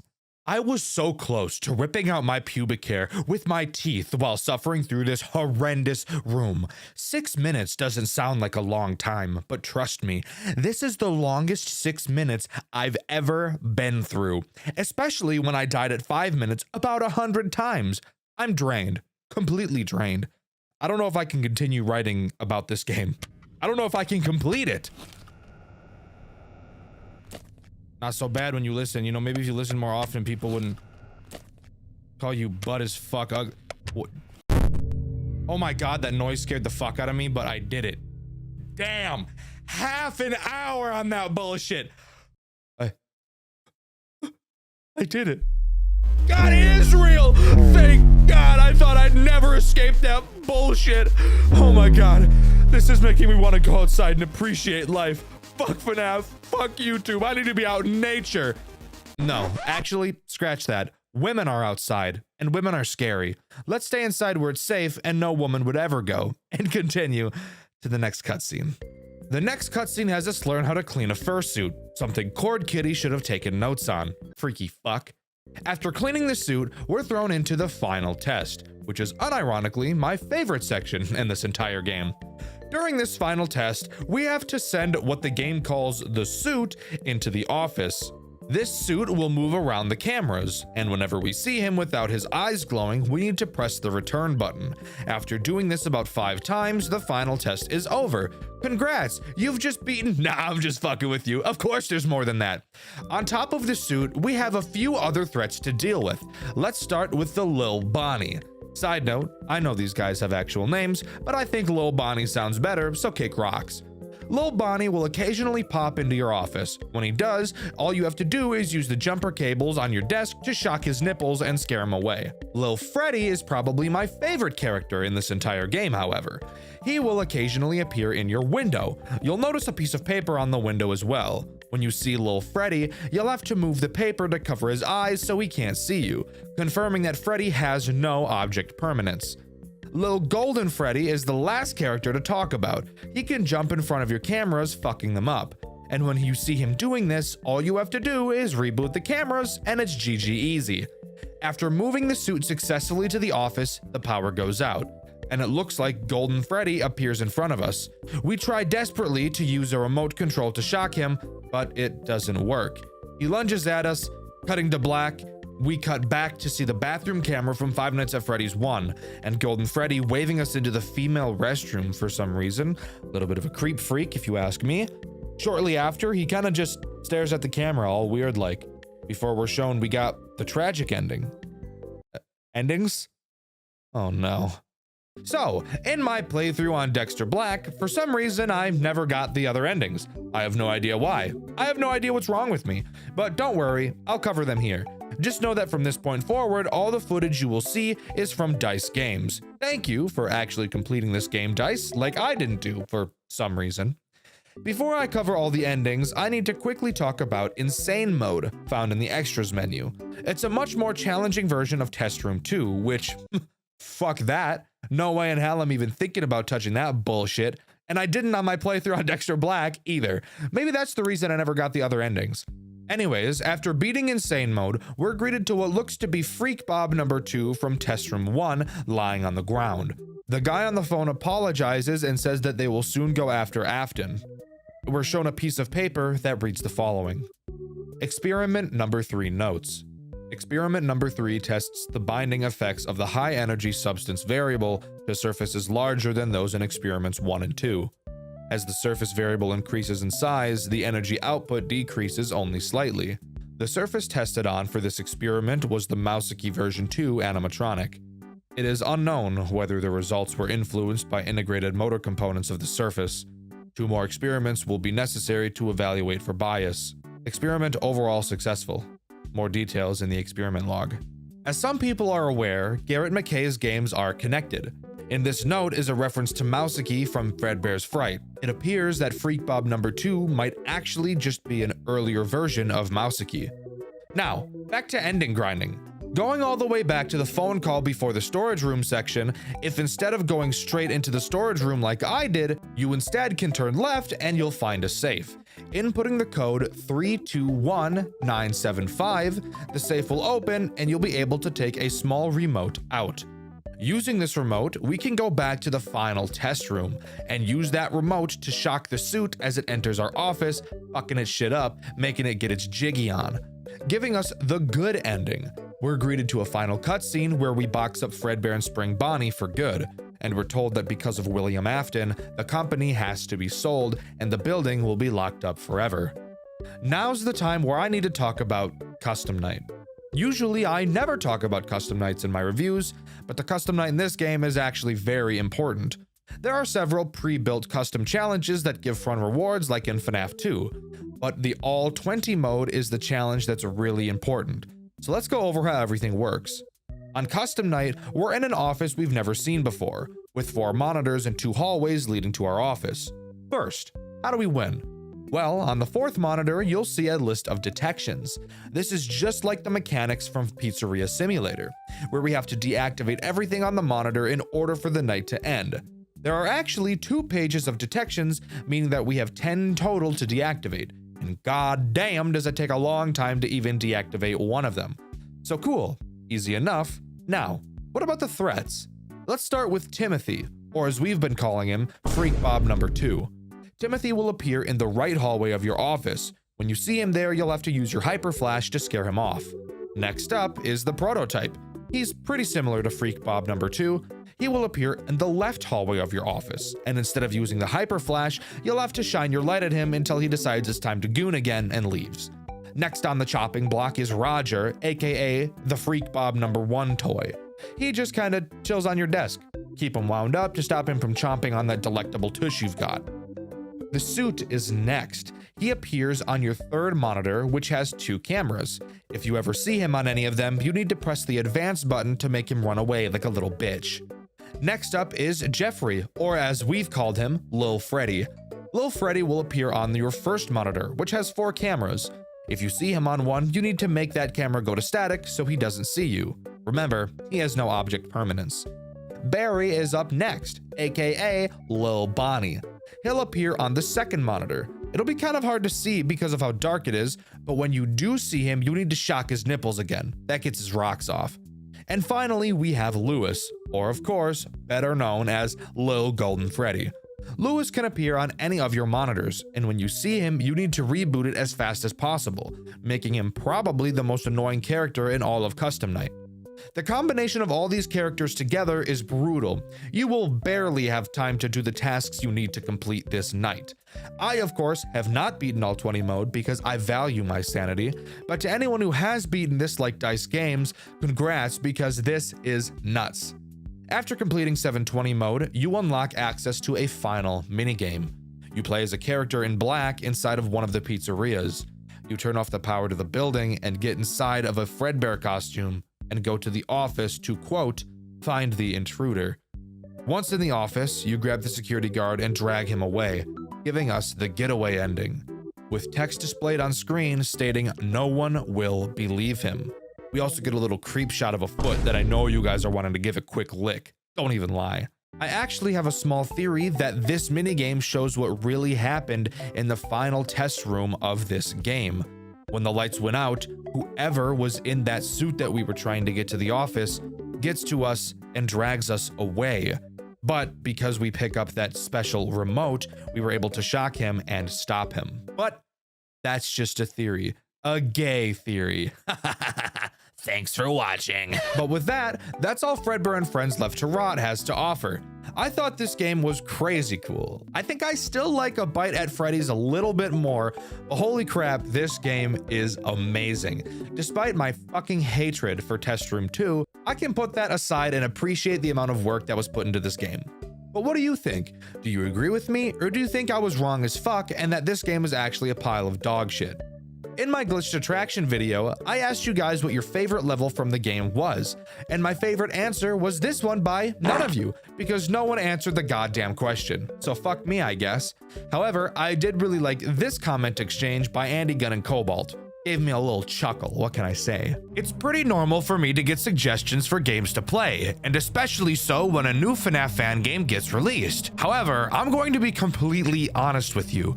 Never throughout my entire YouTube career has a game been requested as frequently as the one we'll be covering today, and for a good reason. The game we'll be covering today is Forgotten at Fredbear's, the latest and greatest FNAF fan game in this ever-growing genre. Strap in, everybody. This game has a lot of fun stuff to talk about, and you will soon see why it's so hyped up. However, I feel it does have one big downside, but we'll get into that a little bit later. Before we can start talking about what this game has to offer in terms of an actual gameplay loop, we first have to talk about what happens before the game even begins, that being the opening cutscene. I've done security work before, Mr. Afton.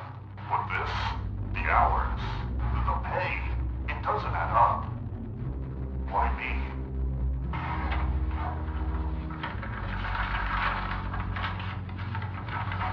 You are reliable, John. That's all I need. A reliable man who does his job. The previous night guards will tell you everything you need to know. Do not concern yourself with the rest. You always knew how to cover your tracks, didn't you, William?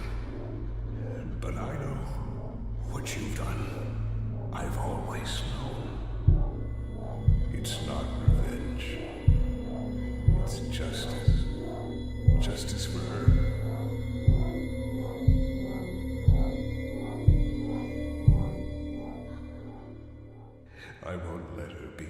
Captain. Alright, so already we've got a lot to unpack. To start, I'm assuming that we'll be playing as the guy William was talking to, John. William is hiring a new guard, but as you can already tell by the sinister look on his face, he clearly has some ulterior motives. Henry is pretty pissed, and should be. William did kill his daughter after all, but I wonder if there's any proof of that murder actually happening. Afterwards, we're booted into an 8-bit minigame with a beautiful art style. Holy shit, this pixel art and animation is phenomenal. In it, we play as Evan, William's son, the crying child. However, instead of Evan getting bullied by the teenagers, Evan witnesses Charlotte being bullied by them instead. They push her outside into the freezing rain and Evan follows after her, only to watch William, his father, approach her and kill her in the alley. Evan runs back inside to Henry, Charlotte's father, and tells him what he saw. During their conversation, we can see the security puppet bolt past them in the direction of the exit door Charlotte got pushed out of, and this minigame comes to a close. So wow, this early in the game and we already saw the death of the first child. Should be kind of crazy out here, I suppose. Anyways, moving on to talking about night 1 and what this game really has to offer.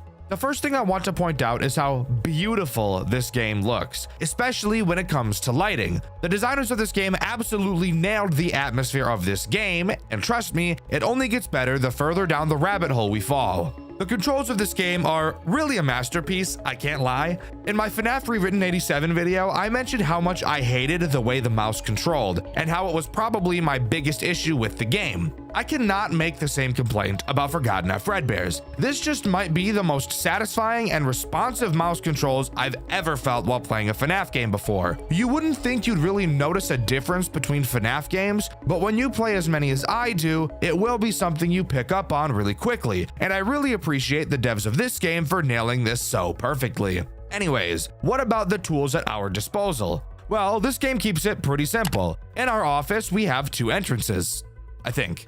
I know the door to our left is an entrance, but I'm also pretty sure that this big blurry thing in front of us is also a door. And this is corroborated by the way the camera map is set up as well. You can walk up to the door on your left, but just doing so will make it seem like it doesn't do anything at all. It will become very apparent what this door does once we start talking about one of the threats this night introduces.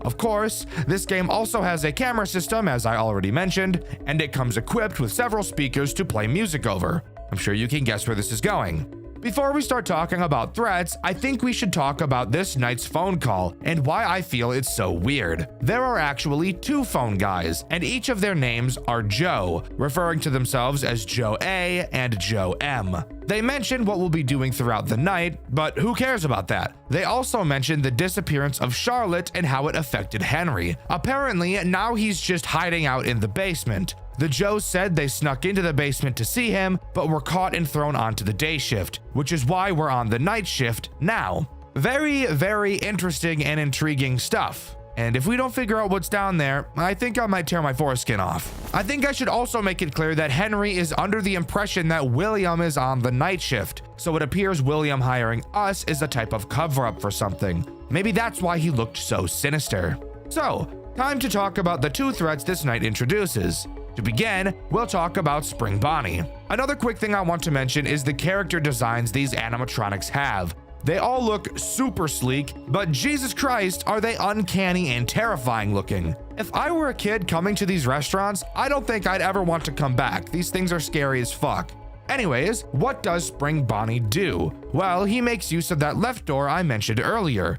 He will make his way around the cameras and to said door. He will then literally push it open, and I think you'll enjoy watching what you have to do for yourself next. Oh my god!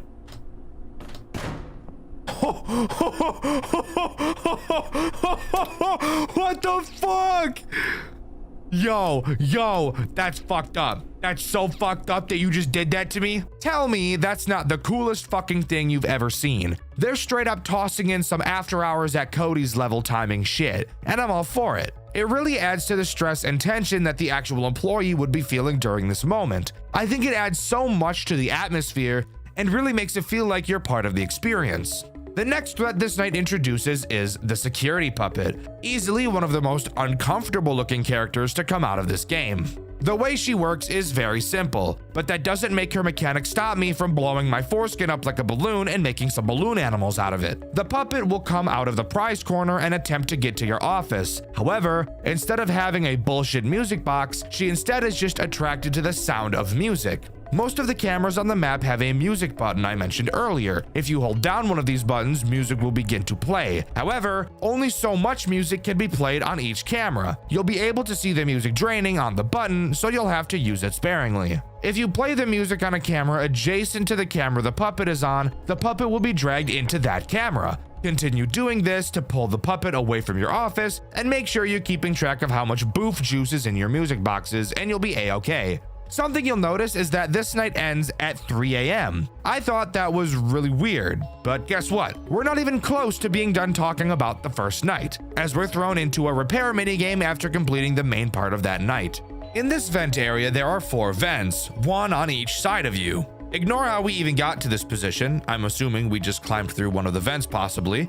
The goal of this minigame is to repair each of the 4 vents by doing a different minigame for each. But before we talk about these minigames, let's talk about the 2 threats we'll have to deal with at the same time. The first and most annoying threat is Balloon Boy, because of fucking course it is. He can come through 3 of the 4 vents. You'll notice one of the vents has a door you can close on it. This vent will be reserved for the other character this night introduces, so Balloon Boy can travel through the other 3. Balloon Bitch will be laughing constantly to inform you as to which vent he is going to try and come through. Once he gets close, simply flash your light at him and he'll dive back into the hellhole he came from. The other threat in this minigame is Mangle. Mangle works in much the same way as Balloon Boy, except she can only attack the vent that has the door. She makes sound cues as well, and when the sound cue she makes is very loud, that's how you know she's about to attack. Quickly turn to her vent and hold the vent closed. Once she stops banging on it, you're free to let go and continue fixing the vents. Speaking of fixing vents, how exactly do you do that? Very simple.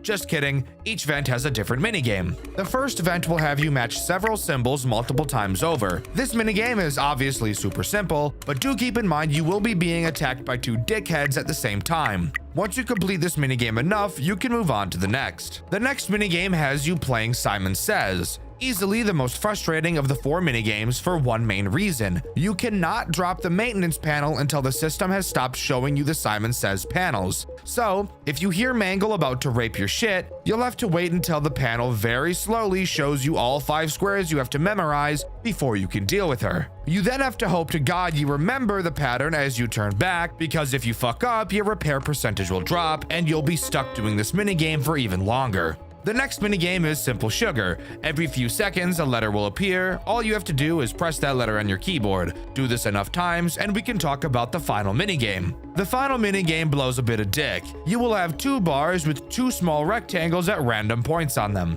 Clicking and holding a bar will make it start to fill up. If you let go, the bar will slowly decrease. You have to get both bars to be inside of their small rectangles at the same time, and do this several times for the minigame to end.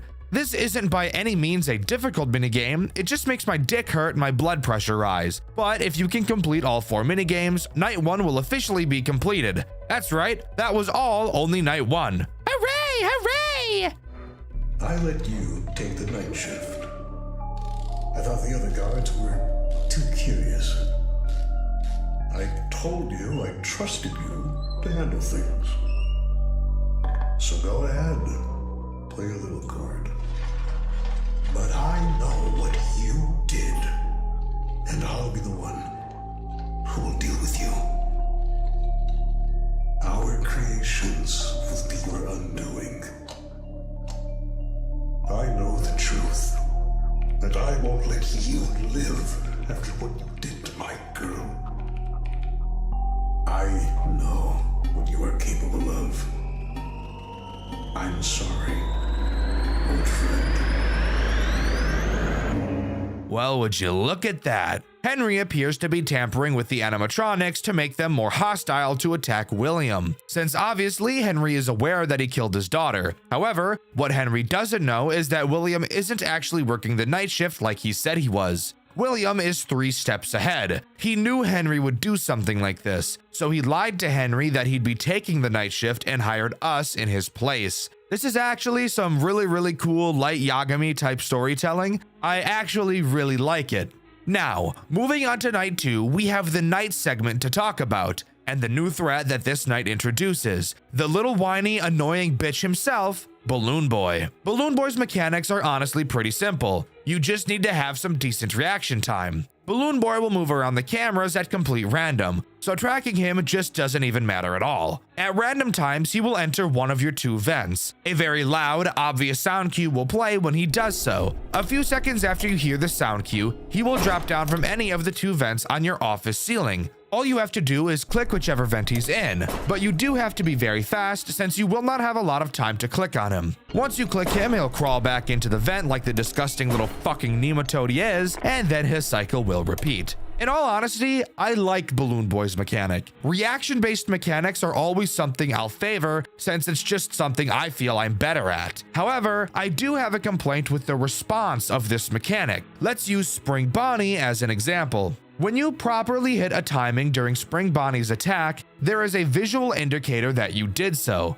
Obviously, that being Spring Bonnie recoiling from you slamming on the door. This gives the user positive reinforcement that they are doing what they're supposed to be doing properly. Visual indicators are always very important things to have in your games for responses to the player's actions to let them know that the actions they are performing are intended. Balloon Boy has 0 visual indication that you are dealing with him. Not only does this make dealing with him feel super unsatisfying every time you do it, but it can also be very confusing when you're first learning the mechanic. Let me give you the most basic example of a visual response indicator for those of you that don't want to do anything fancy. When you hover over the door to your office, your mouse changes to this sprite to indicate that yes, this is something that can be interacted with. Even this is enough of an indicator to let the player know what they should and shouldn't be trying to interact with. When Balloon Boy drops down from your vent, when you hover over the vent, not even this mouse change is present. Even though you are supposed to click on the vent, they give no visual indicator that you're supposed to do so. And when you do click on the vent, nothing seems to happen, as Balloon Boy will finish out his animation before closing the vent behind him and leaving. So when you click it, it literally feels like nothing happened at all. Is this a nitpick? Of course it is. However, I feel it's these little details that matter the most. When small things like UI and visual indicators are done properly, you won't even realize they're done properly at all, but you will realize when they're done poorly. Anyways, enough talking about that. Now it's time to talk about this night's post-night section, wherein instead of repairing the vents, this time around we're repairing Fredbear. This section is miles easier than the last. All we have to do is take Fredbear's head off, which you have to do very slowly or he will give you a rim job, which I'm personally just not a fan of. Afterwards, you'll have to remove his eyes. However, you can only remove them while they're moving, or else he'll see you and playing your butt like a sandbox. After that, get replacement eyes and put them and his head back on. Next, open his chest and do an Among Us wire and electrical task on his back. They even put symbols for all my other brothers who are colorblind, which I really appreciate. Put his chest back on and there's only one thing left to do. Run some diagnostics like we're Dr. House. Spoiler alert, it's not lupus. These are kind of like the salvage mini games from Pizzeria Simulator. You'll have to play some sounds that correlate to each of Fredbear's body parts. If at any point he starts twitching like a drug addict, stop holding the button, or he'll hold your butt and squeeze way too hard for your liking. After you finish that, night 2 is complete, and we move on to night 3, but not before seeing something a little interesting on our screen. Oh shit, we got a crying bitch, dude. Get your ass up. Yeah, that's right, get your ass up. He's home again. Did you hear the door, Evan? You saw her, didn't you? Charlie, bleeding. I didn't mean to see. I just wanted to check up on her. But you did see. You saw what he really is. He wears a smile in the daylight, but you know.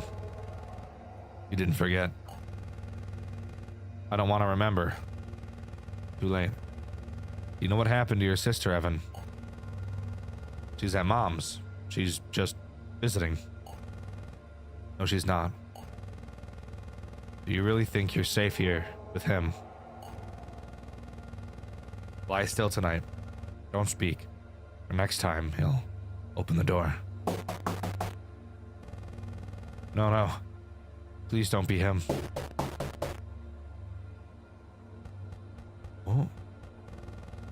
Evan, there you are, bud. Wanted to check on you. Your birthday's coming up. Got something really special planned. Yeah, sure. Thanks. You've been quiet lately. Everything okay? Just tired.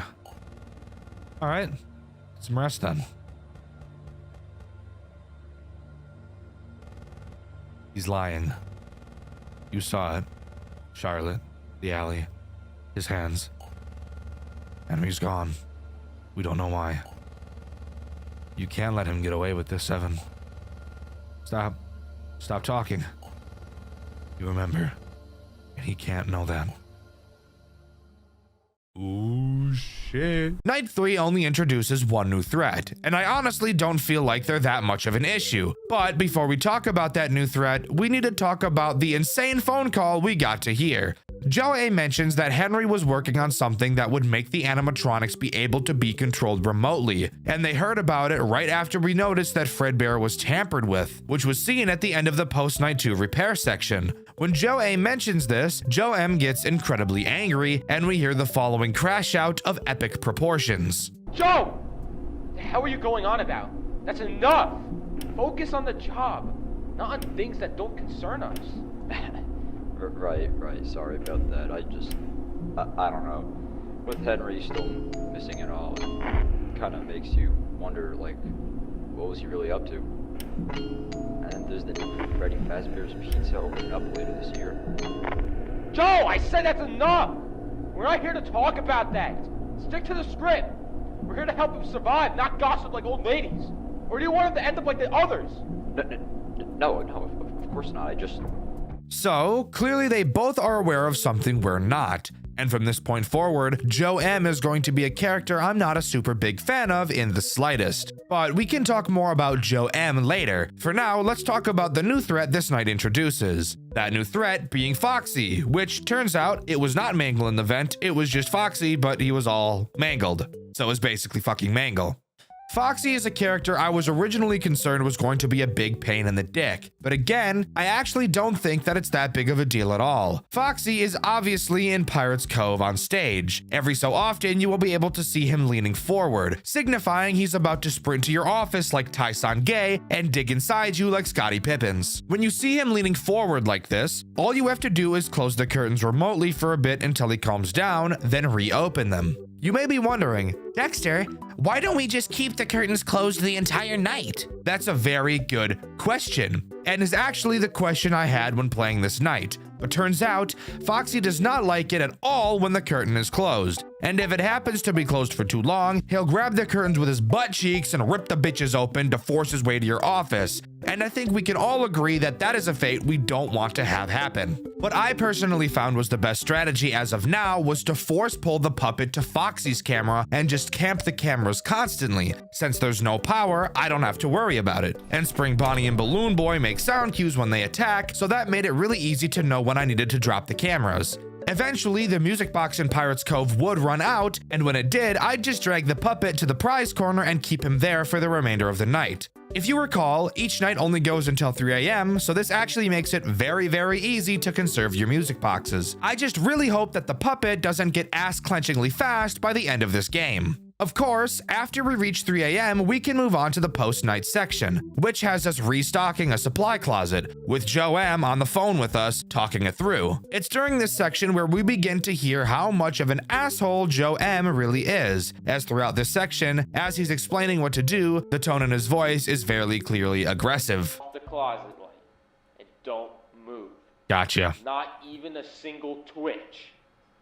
Got it? I got it. Damn, bitch. Let's stock the shelves fast and clean. It's the goal, asshole.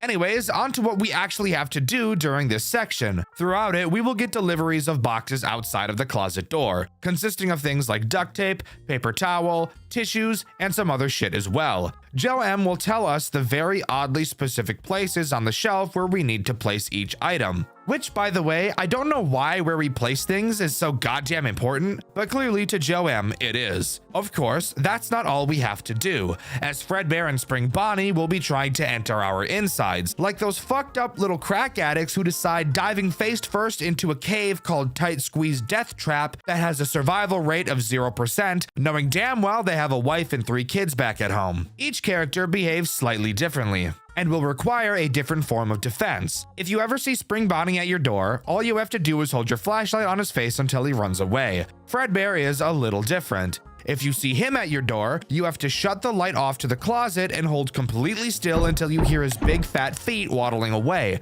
Then you can turn the light back on and continue. After you stock every item and fill the shelves up, Joe M abruptly hangs up on us. No goodbye. Closet stocked. You're done. Good. Why is he such a dude? Why is he such a dickhead? I have no idea what got into him. He's acting like we're the ones who brought up Henry's new experiment on the phone. It's not my problem, asshole. Anyways, on to night 4. I don't care. Take care of Joe A. He's gonna get us all in trouble. Hey, champ. You like the yellow ones or the red ones better? You know, I didn't get a party like this when I was your age. Back then, we didn't have animatronics singing our name. I don't want them to sing to me.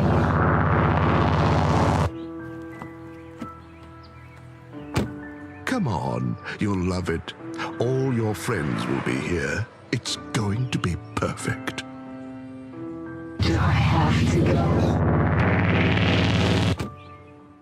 It's only a few more days. Evan clearly is not a fan of the restaurant. I wonder why. Considering what he saw, there's not so much to talk about in the night section of night 4. However, there are 2 things I still want to mention. The first being the absence of Joe A. Obviously, in that cutscene, William says to get rid of him, and Joe M on the phone call says we won't be seeing him again. He also continues being an asshole throughout the call as well, and ends the call abruptly. No goodbye, dick. Anyways, the second thing I want to talk about is obviously the threat this night introduces. The man, the myth, the fat bastard himself, Fredbear. In all honesty, I think Fredbear is a pretty disappointing character in this game, as he is quite literally pretty much just Balloon Boy. Fredbear will wander through your cameras and eventually make his way to the 2 big doors in front of you in your office. When he walks through these doors, all you have to do is stare at him and not move. After a few seconds and some hallucinations saying he hurt us, Fredbear will exit the office. Literally just Balloon Boy with less steps, because you don't even have to click on him. But in all honesty, I think this game shines way more in the post-night minigames rather than the actual night segments, which I actually think is pretty cool. So speaking of, what happens during night 4's post-night minigame? Well, we actually get to hear from Joe A again. He begins his message by saying if we're hearing him now, then that means something terrible happened to him. So basically, somebody murked my homeboy, and I'm gonna figure out who it is. Mark my words, when I do, I'm gonna grab their balls and squeeze them so hard they burst into little pieces, bursting his 2 balls into 38 tiny balls. Don't play with me. In this minigame, we get to speak directly to the puppet. Joe A tells us that we should never repeat to anyone what the puppet is about to say to us. There are some pre-selected questions that we'll have to ask her, and through her answers we learn that she's Charlotte, the girl William killed in the alley, and the girl that Evan found, Henry's daughter. She mentions William, Henry, and the basement that she says nobody was supposed to enter. However, Henry has been in the basement a lot recently, obviously working on whatever he's doing to kill William. The puppet tells us that she has the key and ends the minigame by giving it to us, telling me that the final minigame we'll play will take place in that basement. However, this minigame isn't just talking to the puppet, as there are 2 major threats we have to deal with while doing so. Obviously, one of them is the puppet herself. While she's having the conversation with us, Joe A told us that she's very unstable. So if she ever starts to quiver in her boots, we'll have to use the music box to calm her down. The second threat during this minigame is Foxy. He will eventually wander into the prize corner with us, attempting to lick up the nape of our neck. He has several positions he can be seen in. If at any point he starts twitching like a drug addict, you'll have to pull the spring lock override switch to reset him. However, resetting him will also cause the puppet to go crazy mode, and you'll have to immediately use the music box to calm her down again. After we get the key from Charlotte, we can move on to night 5. Speaking of night, there is a metric fuck ton to talk about, so let's waste no time. To start, the night section is just a harder version of Night 4, so we can completely skip over that as it's not interesting at all. However, the post-night minigame is something crazy. These machines were meant to be the future, William. The start of something new. Freddy Fazbear's Pizza. A place where children can laugh again. A place where you and I could have built something good. And just like that, we've entered the basement where the original 4 animatronics are present and ready to eat our bussy. This minigame feels very reminiscent of Night 1's post-night vent minigame, where we have 4 different tasks to complete while being attacked. Each task we have to complete relates to one of the characters. Each has a different task we have to perform, while that task's respective character tries to insert itself inside of us. To start, let's begin with the main office area. There is a notepad on our desk that explains in detail how to deal with each character, but I'll be doing that for you, so we're going to ignore that part. What is important is this code on the bottom line, which gives us a termination code for each animatronic. After completing their task, we'll have to type this code into the computer to disengage them. While in the office, each animatronic has the chance to appear. When they do, just hide under the desk until they go away. Alright, so let's talk about Bonnie's minigame first. In it, there are several wires like it's Among Us. While looking at the panel, every century it feels like a symbol will appear on a small screen. You then have to cut the wire that shares that symbol. Cut the wrong one and Bonnie has a field day with you. Also, Bonnie is fat as shit. Occasionally, Bonnie will appear in the room with you. When he does, all you have to do is stare at him and hold your flashlight in his eyes, blinding him like when I was a kid and would stare at the sun for too long, or when I'd put the flashlight right up to my eyeball and turn it on. After you cut all the wires and disable him on the computer, we can move on to Chica. But I know what you did. To her. To Charlie. You stood there and you watched the light go out of her eyes, didn't you? My little girl. And you took her from me.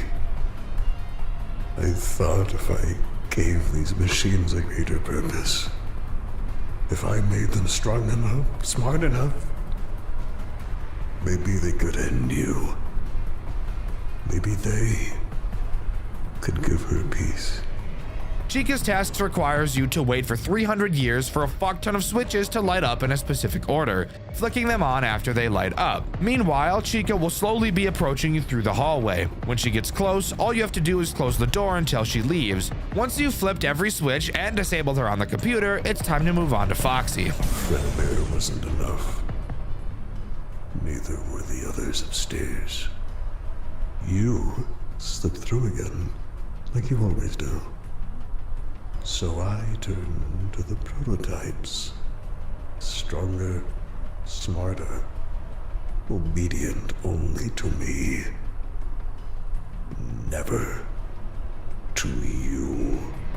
Foxy's minigame is by far the best in terms of it not taking 6,000 light years to complete. All you have to do is spin this crank in a circle more than I throw my ass in a circle when I play a FNAF game with no power and no music box. While you do this, Foxy will slowly appear out from behind the curtains. All you have to do is occasionally pull them closed and he won't be able to get you. Terminate him on the PC and we can move on to Freddy. I rewrote their code, set their purpose. Freddy, Bonnie, Chica. The ones buried down here. They were meant for you, William. To tear you apart, piece by piece, until nothing is left.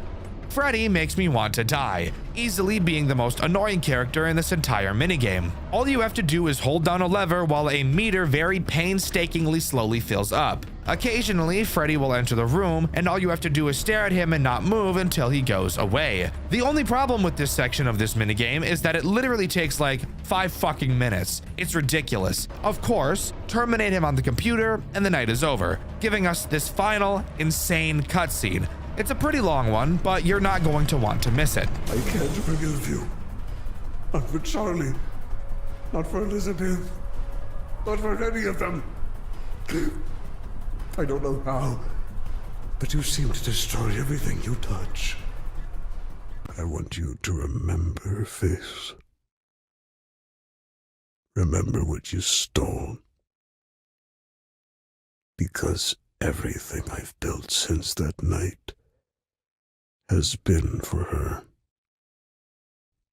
You will die here, William. And you will suffer. Thank you for getting rid of them for me. But I can't let you walk out of here with all that, John. Nothing personal.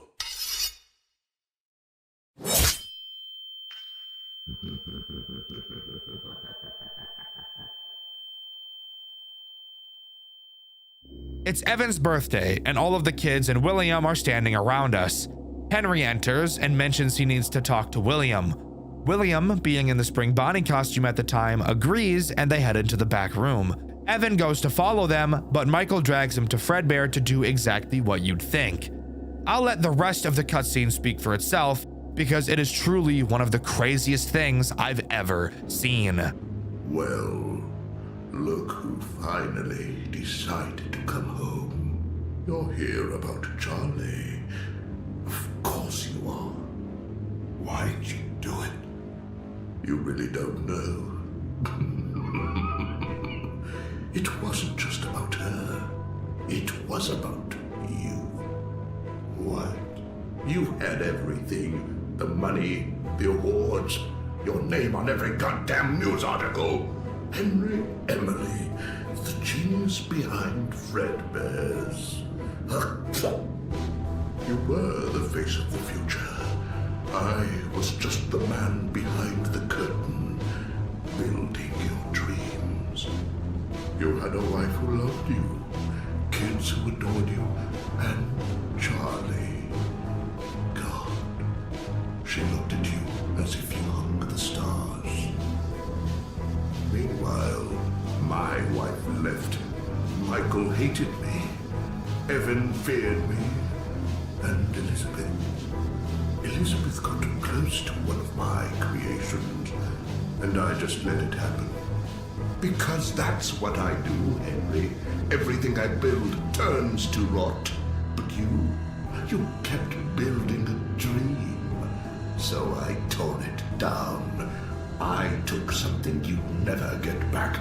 Not because I had to, but because I could. I wanted you to wake up like I do, empty. Come on, give him a big old birthday kiss. Michael! Oh, he's gonna cry again. Michael! She was just a child.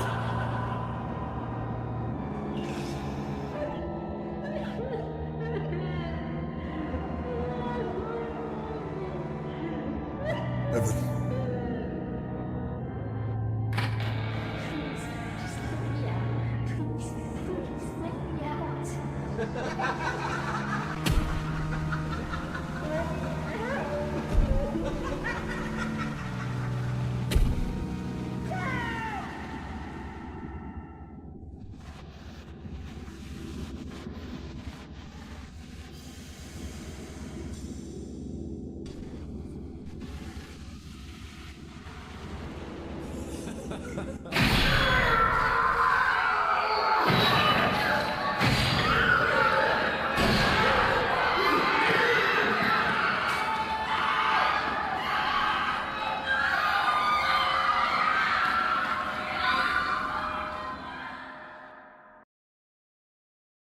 Holy shit.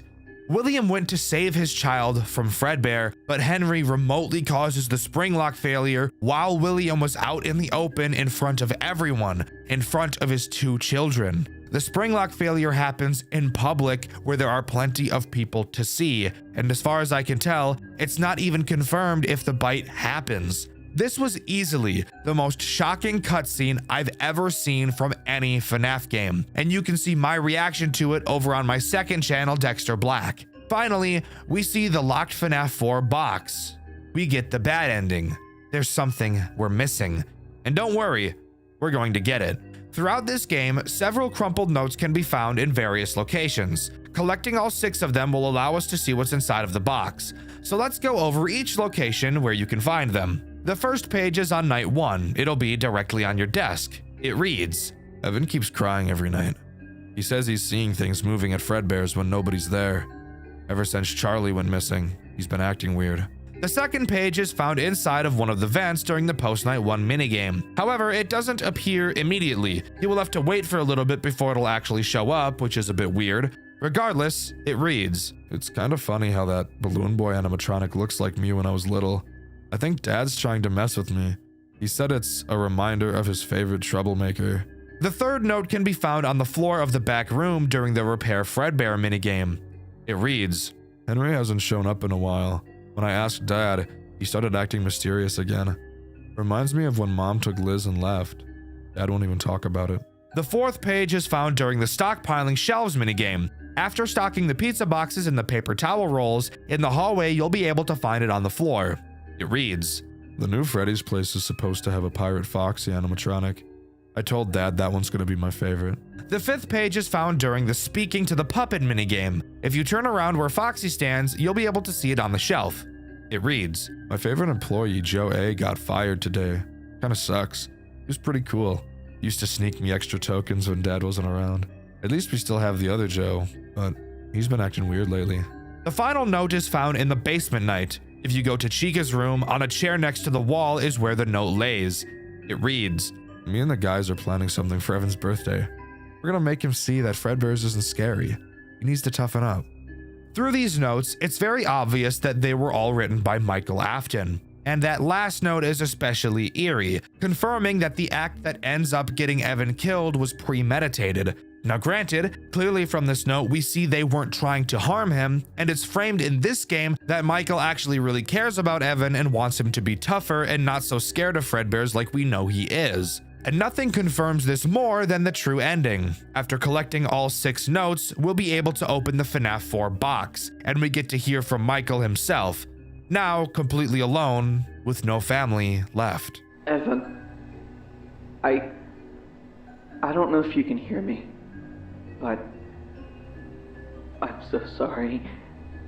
I didn't think it would go that far. I didn't think that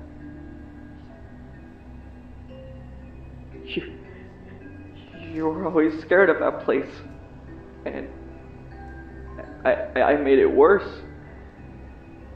I thought maybe you'd laugh, or at least see it wasn't real. Dad's gone. Right after it happened, his body disappeared, just vanished. Now it's just me. I didn't mean to hurt you, Evan. I didn't mean to scare you. I just wanted you to stop crying. To stop being afraid. But I messed up. I'm gonna fix it. I don't know how yet, but I will. I'll stay here. I will put you back together, and then I'm gonna go find him. I'm going to go find Dad. Wherever he is. I don't care how long it takes. Evan, just don't leave me too. So, here we learn what will motivate Michael to do what he did in the first 2 Click Team games. After the Springlock failure, William's body disappeared, implying that, as he always says, he always comes back. Michael sets out on his quest to find his father, and Forgotten at Fredbear's comes to a close. Overall, I think Forgotten at Fredbear's is an insanely good retelling of the origin story of what started all the conflict in Five Nights at Freddy's. It's easy to follow, yet there are several little things you can pick up on early in the game that hint towards what's going to happen, and I love that. I do think that the night section gameplay mechanics are pretty weak, and I do believe that the post-night sections are where this game truly shines. But let me know what you think. Do you agree with me, or do you think this game doesn't compare to the other newer FNAF fan games? Let me know in the comments below. In my Chica's Party World Rebaked video, I asked you guys what FNAF fan game you'd like to see get a sequel, and my favorite answer was this one by FaZe Rings. They said After Hours at Cody's, and I agree. I would love to get another Cody's game. The first one was so innovative and tried a bunch of fun things. I would love to see another entry in the series. Subscribe to the channel, I'd appreciate it a lot. Thank you to these 3 talented fans for your fan art. You can send yours in the Discord, link in the description. Thank you to all of my super fan channel members. You guys drank out of the Riz jug. That's a chug jug, but full of Riz. And don't forget to use the link in my description and download Raid to get super rare exclusive bonuses with 3 legendary champions and 1 free epic for new players. I've been Dexter, and I'll see you guys in the next video. See ya!